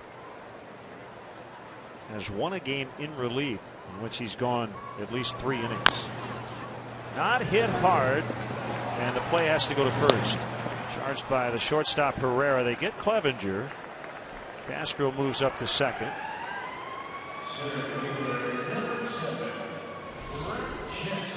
Ball pounded right down off the home plate. The high bouncer over the mound. Looked like it was going to be a tough play.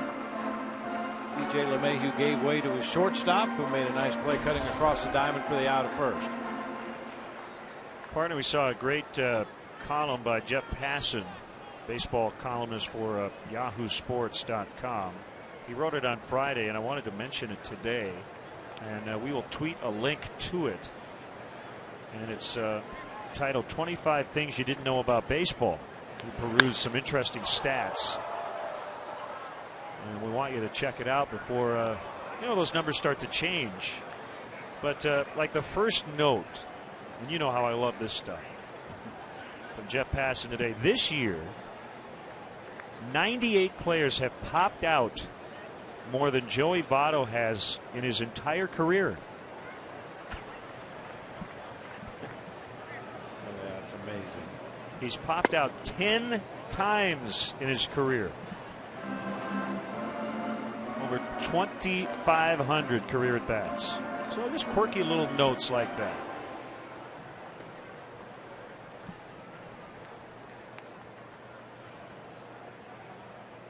So at Lennon Bob is our Twitter handle. We will put that link out there. Backhanded play by Pacheco, underhanded to first. Ottavino covering. Castro now at third, 2 outs.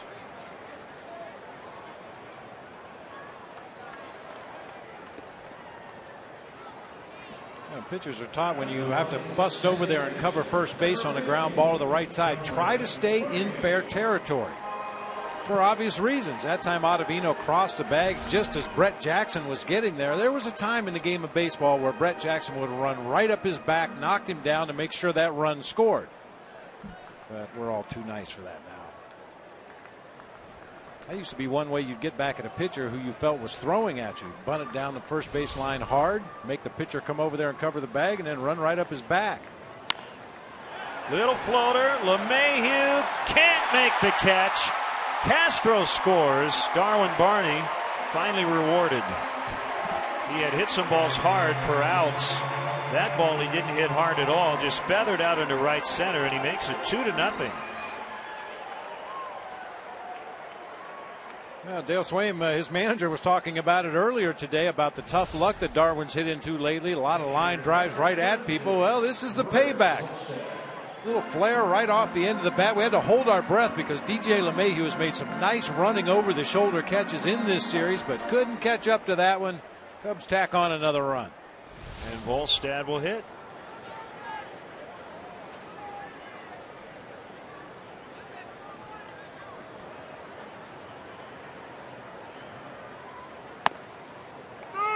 Called strike. One other note from Jeff Passan's column, Bob. Did you know that the Major League strikeout rate is higher than it's ever been? All pitchers combining to strike out 7.43 batters per 9 innings.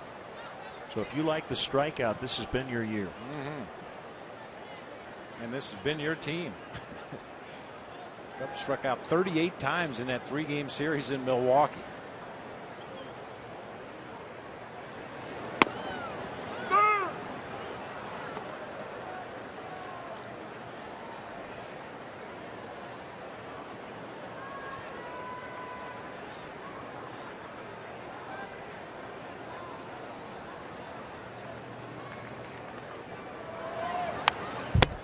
Volstad getting some good swings today.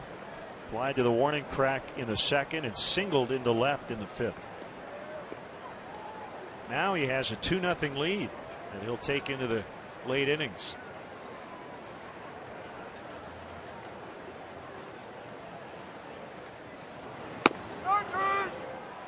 Right on cue, a strikeout. Well, 413 days after his last win, Volstad in line today.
Salute to Neil Armstrong, REM with Man on the Moon.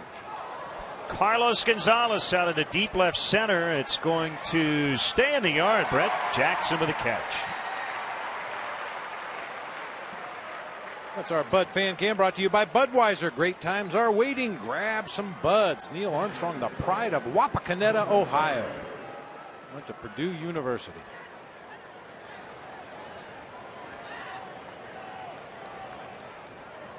Hardest hit ball of the day by a Rocky with 4 and out.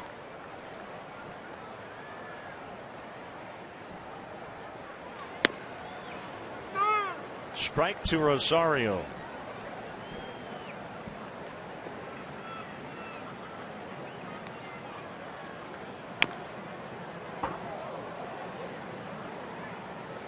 It was interesting to read, of course sad to read of the passing of Neil Armstrong, but his famous quote when he walked on the moon, that's one small step for a man, one giant leap for mankind. And the kind of got lost in the transmission there between the moon and NASA, but he assured everybody when he got back to Earth that that is indeed what he said, one small step for a man. Called strike 3, 2 away. Third strikeout for Volstad. All have been looking. Good sharp late breaking curveball that time from Chris Volstad. Hasn't used that pitch much in the game, but a perfect time to drop it in there for a called strike 3 on Rosario. Tyler Colvin with 2 outs and nobody on.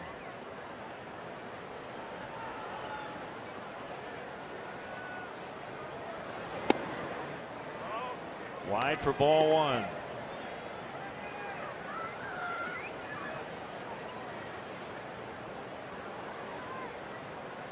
Side of Harvey, Illinois, Tom Dreesen getting set for the 7th inning stretch.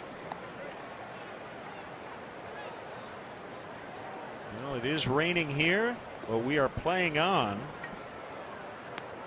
9 miles to the south, they are in a delay.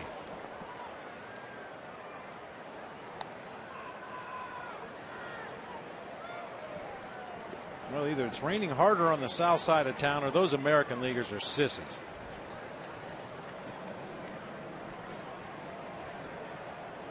Just a little water. The 2-1 ground ball fair past Valbuena, and it's going to stop dead in its tracks. So Colvin, the first Rocky to get into scoring position, and that's also Tyler Colvin's first hit this weekend. He is now 1 for 10 in the series. Looked like kind of an emergency swing. Good tailing fastball just off of the outside corner, and Colvin just stayed with it, beat the shift, shoots that ball down in the left field corner, and you're right, it got out in that wet grass and just stopped dead before Soriano could get to it.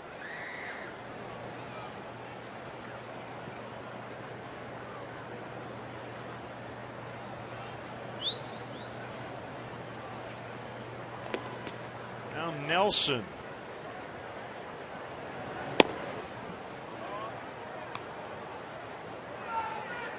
Three for 9 with a homer and a double in the series. Walked his last time up.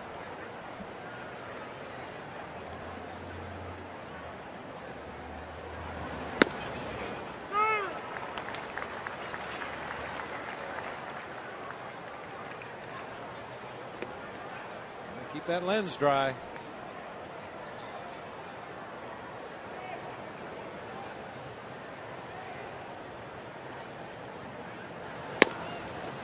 One and two. Wallstad has hit his spot all day.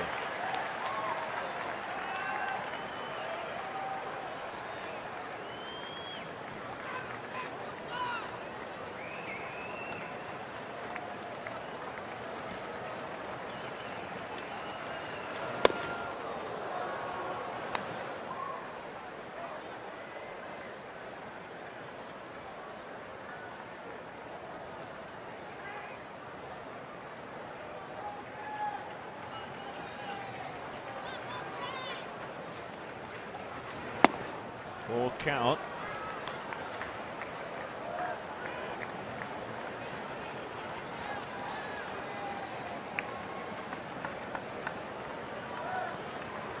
Some sweat and water dripping off the brim of that cap. It still rains.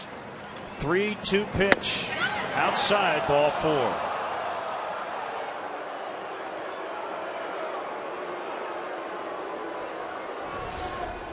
Once again, he executed the pitch he wanted to, but just a tad off of that outside corner, does not get the call.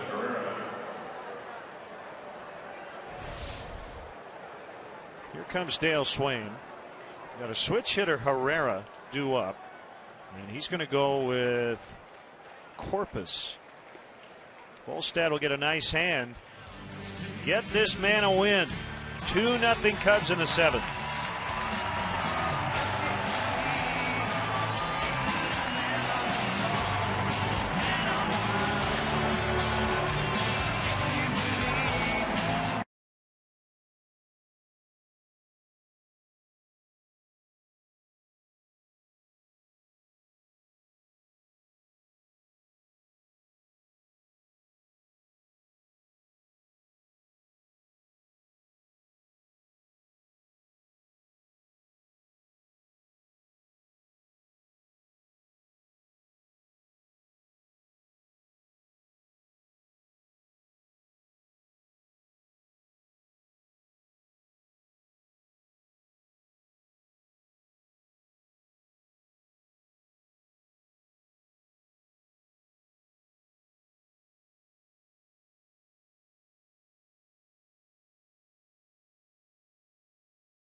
Danny Corpus gets a ground ball off the bat of Herrera. They get the force out at second. Stretch time.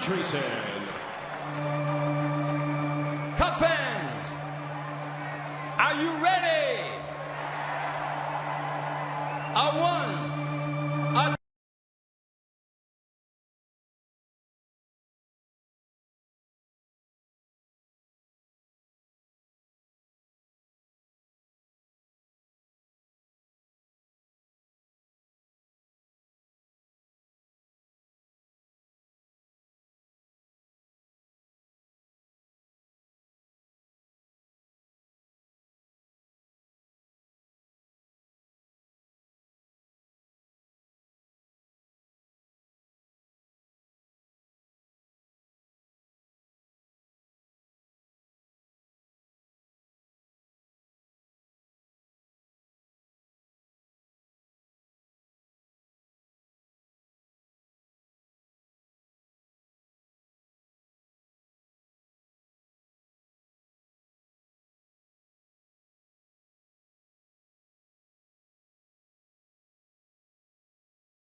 Andreessen through to a fan. Fits perfect. Give it to a kid. Very nice. Oh, the other kid's mad. I want one too. Yeah. Top of the order here for the Cubs, leading 2-0 as David DeJesus takes a strike. Tom, always a pleasure. Great to see you back here at Wrigley Field. Great to see both you guys, and especially on a wonderful day like this. I really enjoy it. Really enjoy it. Because the Cubs are winning, so. We had to wait through a long rain delay, but got this one underway. Chris Volstad, a couple of innings away from his first win of the year. Yeah, what a great outing he's had. Yeah, really good. Best we've seen him today, no doubt about it. And he got a hit. And first time up, he hit one deep. You Yeah. know, put a lot of wind on it. Well, I live in California, and all the Cub fans out there are praying this is the team that we're going to bring along. We know this is a year that we're rebuilding, but oh my God. Goes flying on strike two, 1-2. There are more Cub fans probably out in California than, you know, there might be in Chicago, it seems like. Well, everywhere we go, we see them. And I would imagine with that big blockbuster deal that there are a lot of Dodger fans jumping back on the bandwagon now. Yeah. Oh, yeah. Yeah, they had a tough time out there, you know, with all the problems at the Dodger Stadium, but their team, former Cub guy out there, Ned Coletti, is helping rebuild them.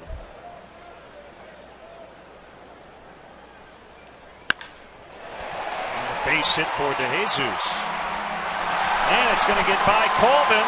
And DeJesus around second on his way to third.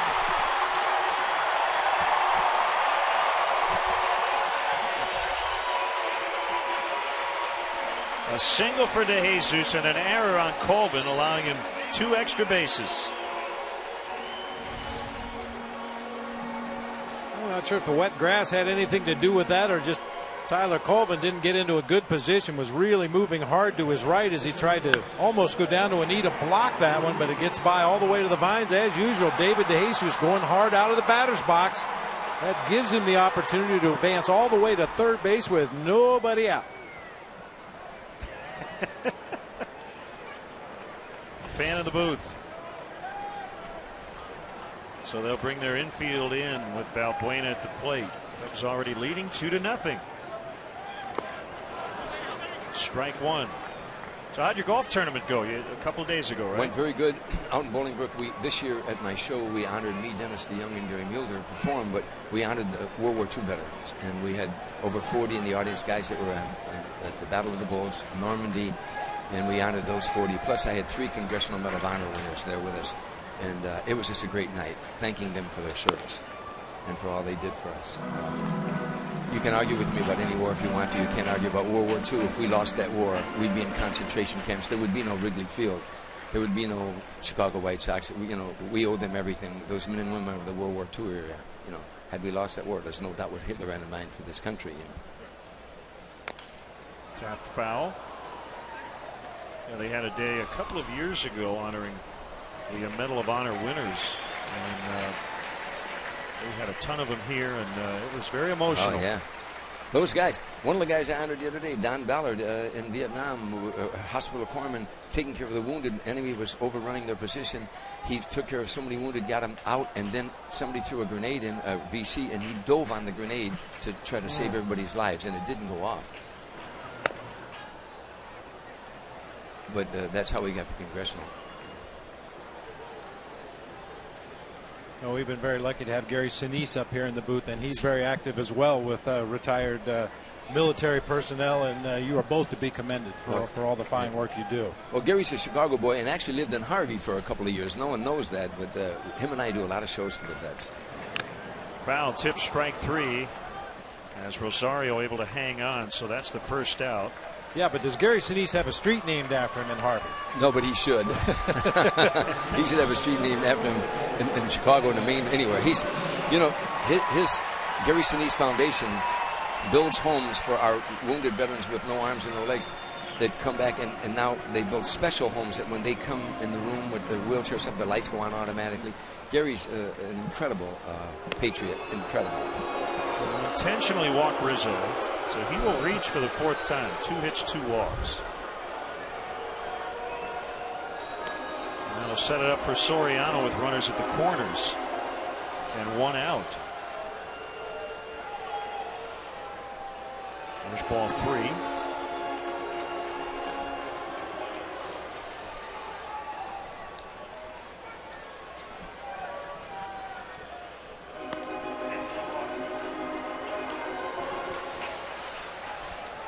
Following the hat. I saw some little kids down there, and I was hoping one of them would grab it. There you go. Oh, that's great. That's great. You got a fan for life right there. Oh, I hope so. I need them. If I could just convince you 2 guys, that'd be 3. Rockies want to turn 2. Jesus at 3rd, Rizzo at 1st, and high for ball 1 on Soriano. They want to turn 2, and Soriano wants to score 2. Maybe 3. He's due. He's long overdue. 0 for 3 today. He did homer on Friday. 23, they've all come since May 15th.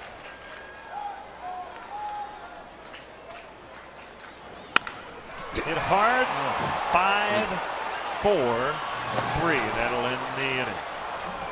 Cubs lead 2-0 after 7. Tom Dreesen, always a pleasure. Great to see you. Great to see you guys, too. Always good to be with you. See you, Tom. See you soon. Take care.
of the 8th.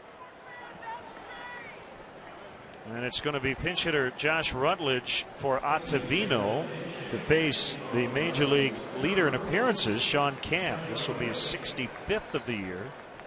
Yesterday, Rutledge came off the bench, cranked a 2-run homer to make it a 1-run game.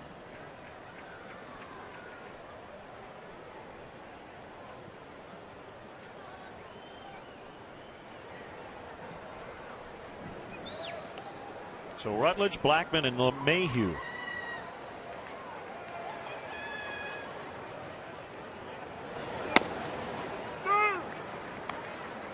Here's that Rutledge home run from the ball game yesterday. Cut fastball down and in, just golfed it out of here to left field.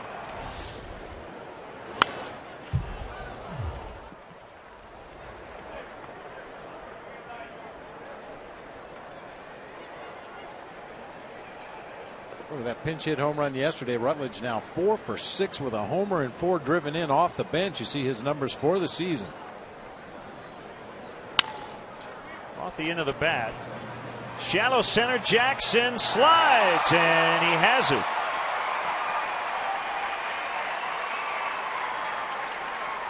A little bit of a late start. Again, the ball was off the end of the bat, but he got there and made the grab. Now, you can get fooled sometimes as a center fielder. You've got a great view right into the strike zone as that batter makes contact, but take a full swing and hit the ball off the end of the bat. Occasionally you'll freeze in your tracks, but Brett Jackson with that great speed able to catch up, make the adjustment, and a nice sliding catch in center for the first out.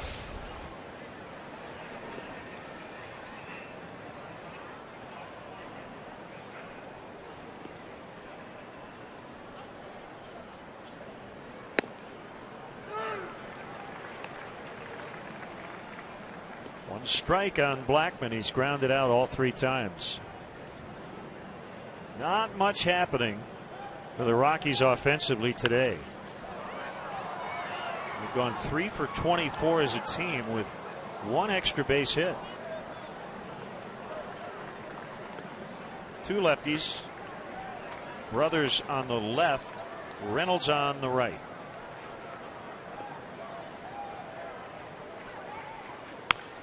Very late swing. 0-2.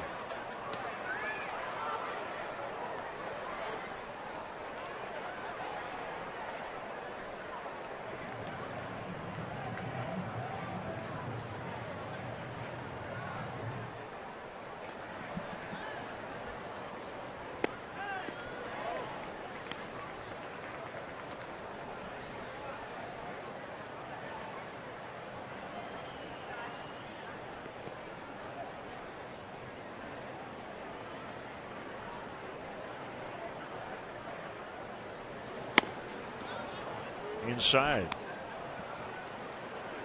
Well, we are right on the edge of some heavier rain. It has not rained hard once the first pitch had been thrown, but we've seen a lot of light stuff throughout the contest.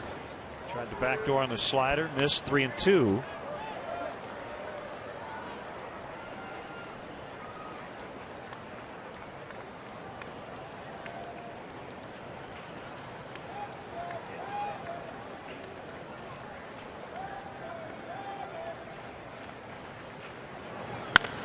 Ground ball, backhanded by Rizzo. He will flip to Camp, covering first. 2 down.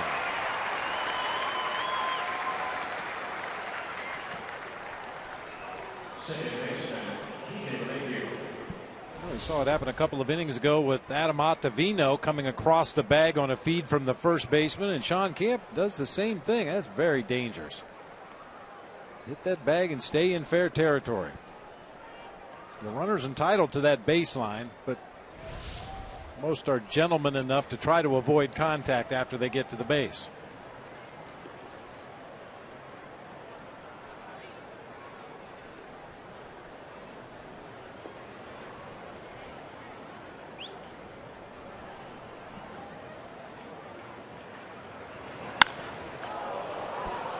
Jackson, deep center, can't get it. And LeMahieu's got to hold at second with a 2-out double. That ball was crushed.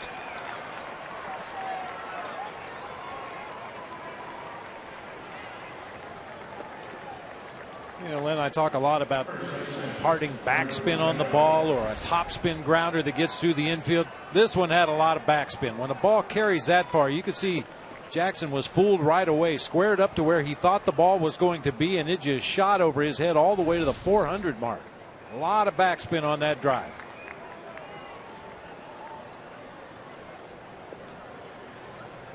Tying run at the plate. Here's Pacheco. Key guy to get for Camp. Gonzalez on deck. Pretty sure James Russell would face him if it gets to that point. Looks like Jackson banged into that wall. He's a bit shaken up.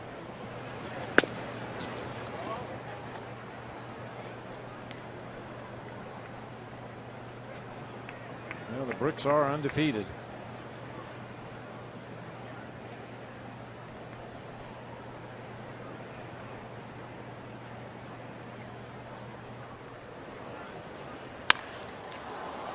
Well hit out into deep left center. Jackson in front of the 368 as Pacheco just missed. Sigh of relief for Sean Camp. Still 2-0 in the 8th.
Jordan Pacheco flying to the warning track, deep left center.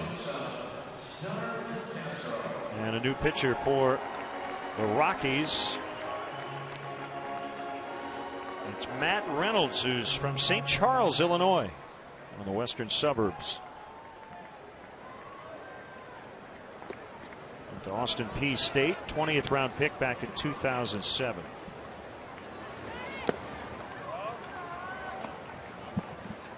Rockies lefty features a fastball, a slider, and a split finger. Kind of odd that the Rockies had two lefties warming up, but I assume if the score stayed the way it did, 2-0 Cubs, it would be Reynolds, and if they happened to tie or take a lead, it probably would have been Brothers. It just seemed kind of weird to see two left-handed relievers throwing side by side in the 7th inning of a ball game.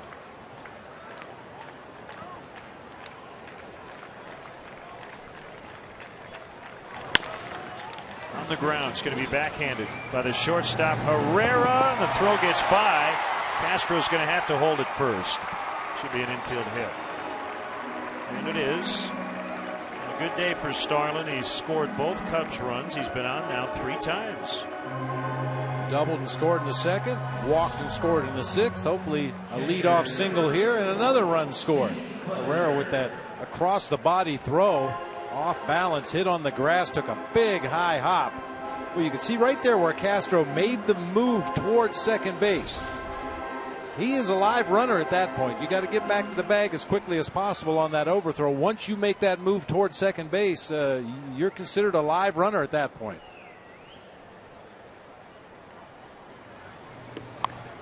Clevenger pops one foul over the backstop on the bunt attempt.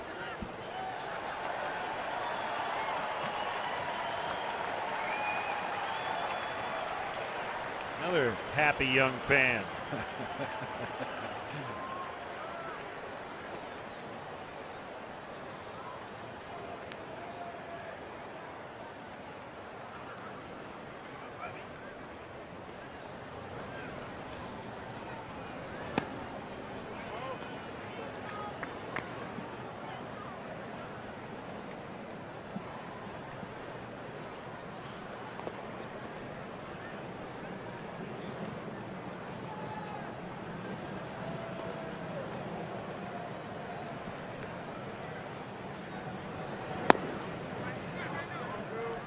Two and one.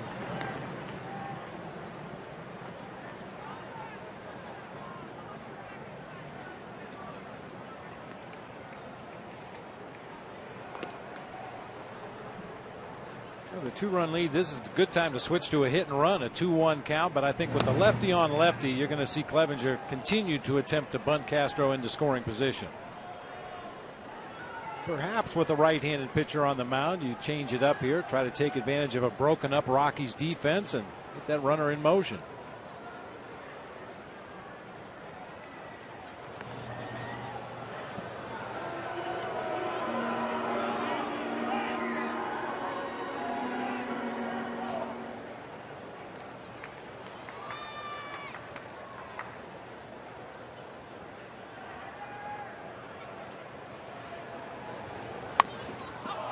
Popped up, foul ground. It's going to be caught by Pacheco.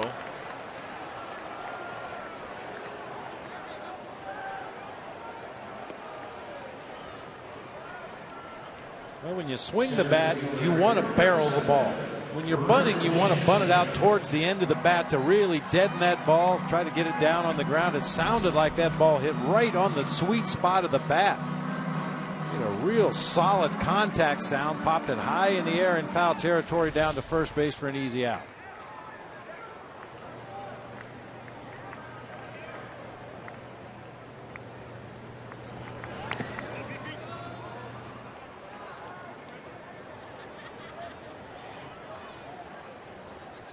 Leaning just a little bit harder. Bottom of the 8th, Cubs lead 2-0. A waterlogged bleacher crowd today. Well, you really tip your cap to them. I mean, they sat out there throughout the 2-hour-plus rain delay waiting for baseball. It's pretty much rained throughout here this afternoon, at times harder than others. Hardy fans.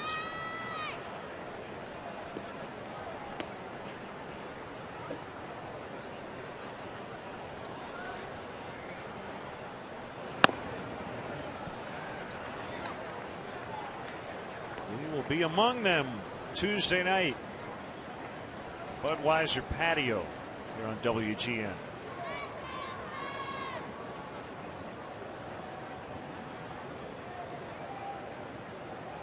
Bob will keep his shirt on. Oh yeah. Ball 4.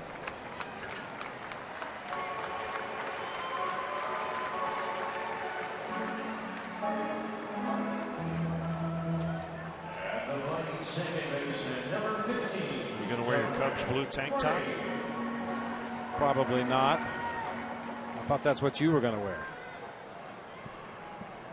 I think I'll stick to the golf shirt. Here's Jim Tracy, and he's going to make a change.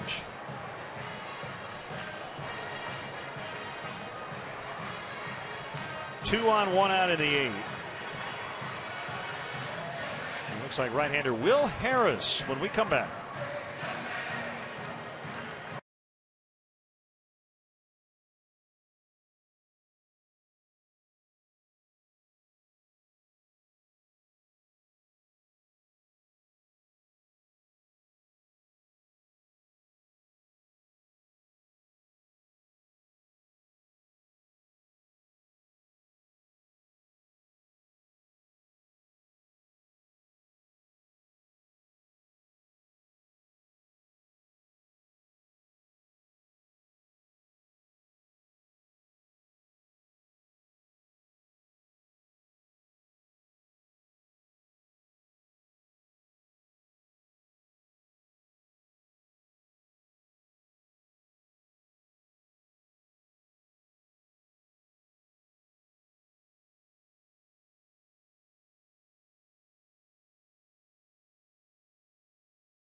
Bud Light Lime. Summer is calling. Pepsi Max, the official soft drink of Major League Baseball. 0 calories, maximum Pepsi taste. The Illinois Lottery. Do you believe in the power of possibility? The Illinois Lottery. Anything's possible. And by Ford, manufacturers of more fuel-efficient vehicles than any other brand. Check them out at your local Ford store or online at localfordstores.com.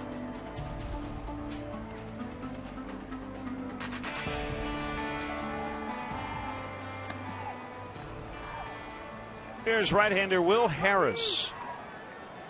I suppose on a day like this, and now it's starting to downpour, we should note 3 days ago would have been Gene Kelly's 100th birthday. My wife reminded me of that. Born on August 23rd, 1912. Singing in the rain. That's right. Well, the fans that are still here at Wrigley Field hope to be singing in the rain in just a few minutes.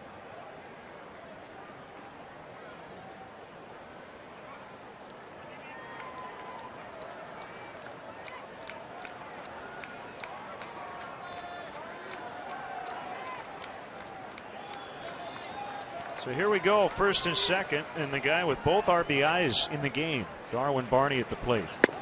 Called strike one.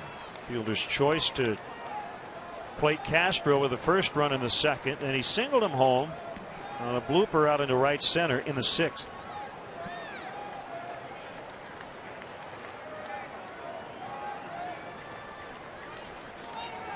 Pitch by Harris is skied foul off to the right.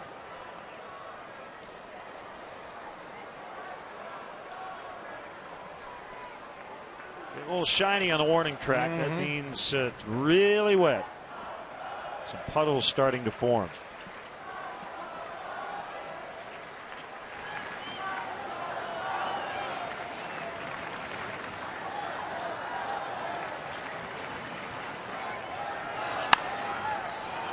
Right field again. And a nice grab by a fan. Ball was right in that corner there where the walk almost meets the foul line. Fan reached over and made the catch. Still 2 strikes. I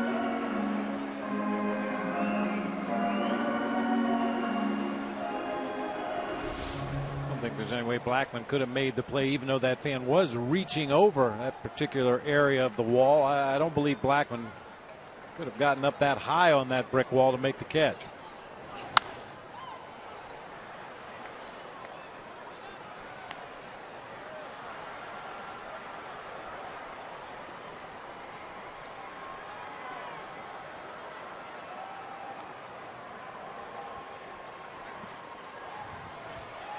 A lot of kids with souvenirs today. All They're right. loving it. That's the way we like it.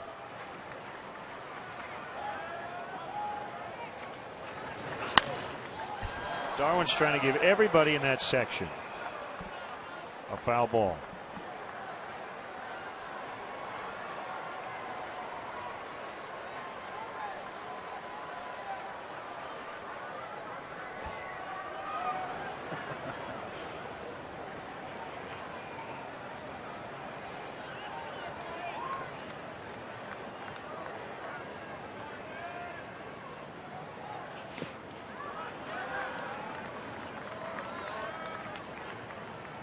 We talk a lot about advanced scouting and positioning your defense where the hitter's most likely to hit the ball. Well, if you're a fan and Darwin Barney's hitting and you're looking for a foul ball, I would suggest going down there behind the visitors' bullpen, about 12 or 15 rows. So people are moving down into the section there, bringing their gloves.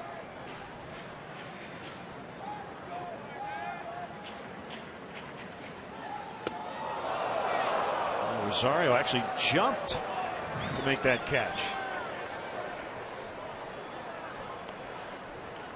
I'm not sure this was going to register on our pitch track. She might dot the I in infinity.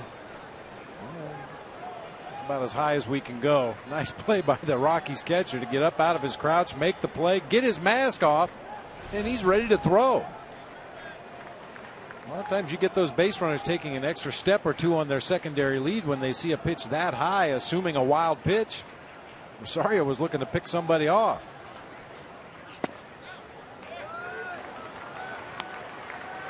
Full count, 3-2. Joe Mather is now on deck in a pinch hitting role.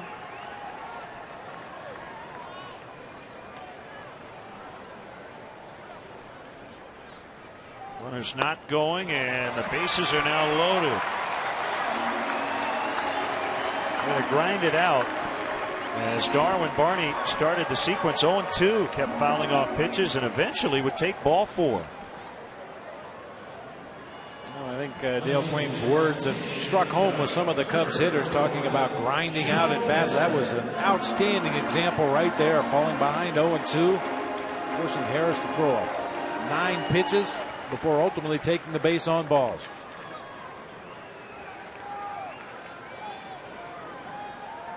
Here's Mather. He had the game-winning RBI on Friday. At the start in the leadoff spot.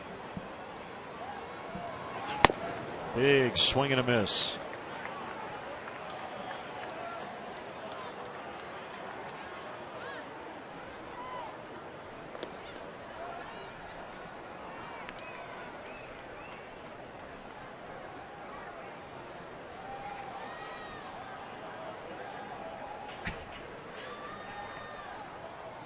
The Cubs lunch pail.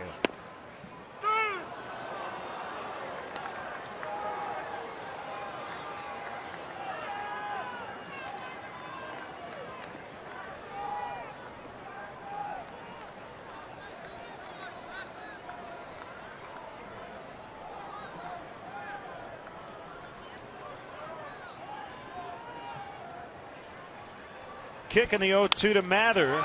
Fly ball to left. Castro ready to tag. Gonzalez makes a catch. Here comes the throw toward the plate. It's a good one, but it gets away from Rosario. The other runners will move up.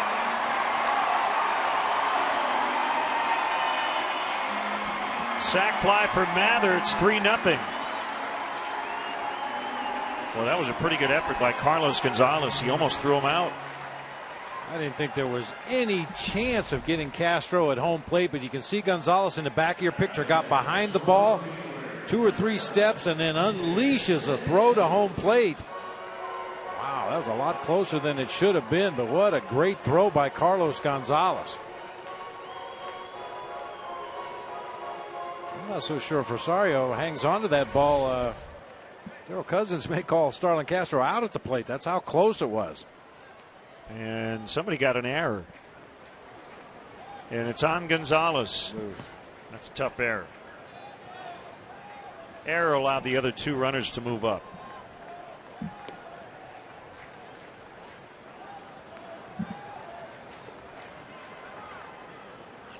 Jesus swings and misses. Big tack on run here in the 8th.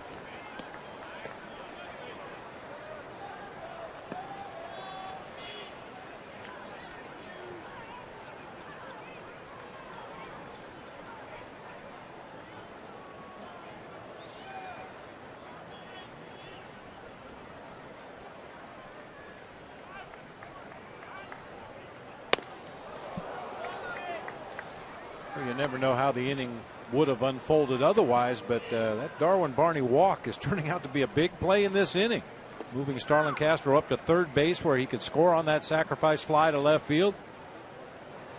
Of course, if Barney makes out, it changes the defense, changes the pitch selection, so you're never sure that the events that came after would have been exactly the same.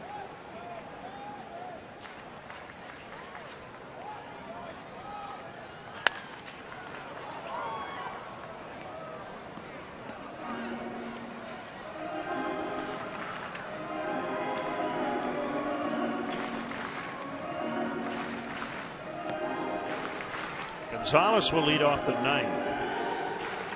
Rosario and Colvin also due up, and it'll be Carlos Marmol, the closer, right now in a safe spot. That could change though. Runners in scoring position. Gets away. They'll try to score another run. They will. Brett Jackson in head first to make it 4-0.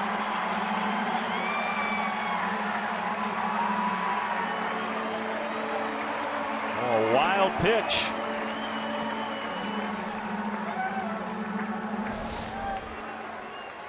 Aggressive jump off third base by Brett Jackson. That ball didn't get very far away from Rosario. He pounced on it quickly, but then in his haste to get the ball to the pitcher covering home plate, he throws it up the first baseline. Darwin Barney, the trail runner, had ideas about trying to come home, but Jordan Pacheco, the first baseman, came over to back up the play, and Barney holds at third. Jesus in the left. 5-0. Barney scores a 3-run eighth.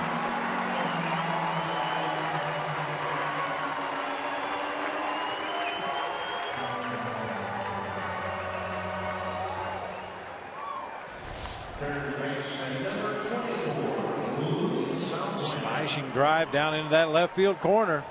Another good at bat, this time by David DeJesus, resulting in an RBI base hit down into the left field corner. You can see how muddy the track is.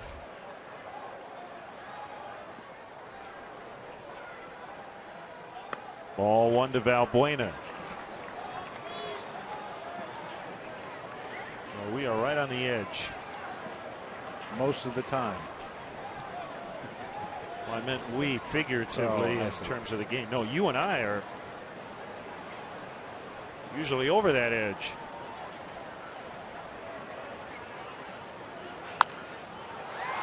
Foul pop off of third. And Nelson makes a catch.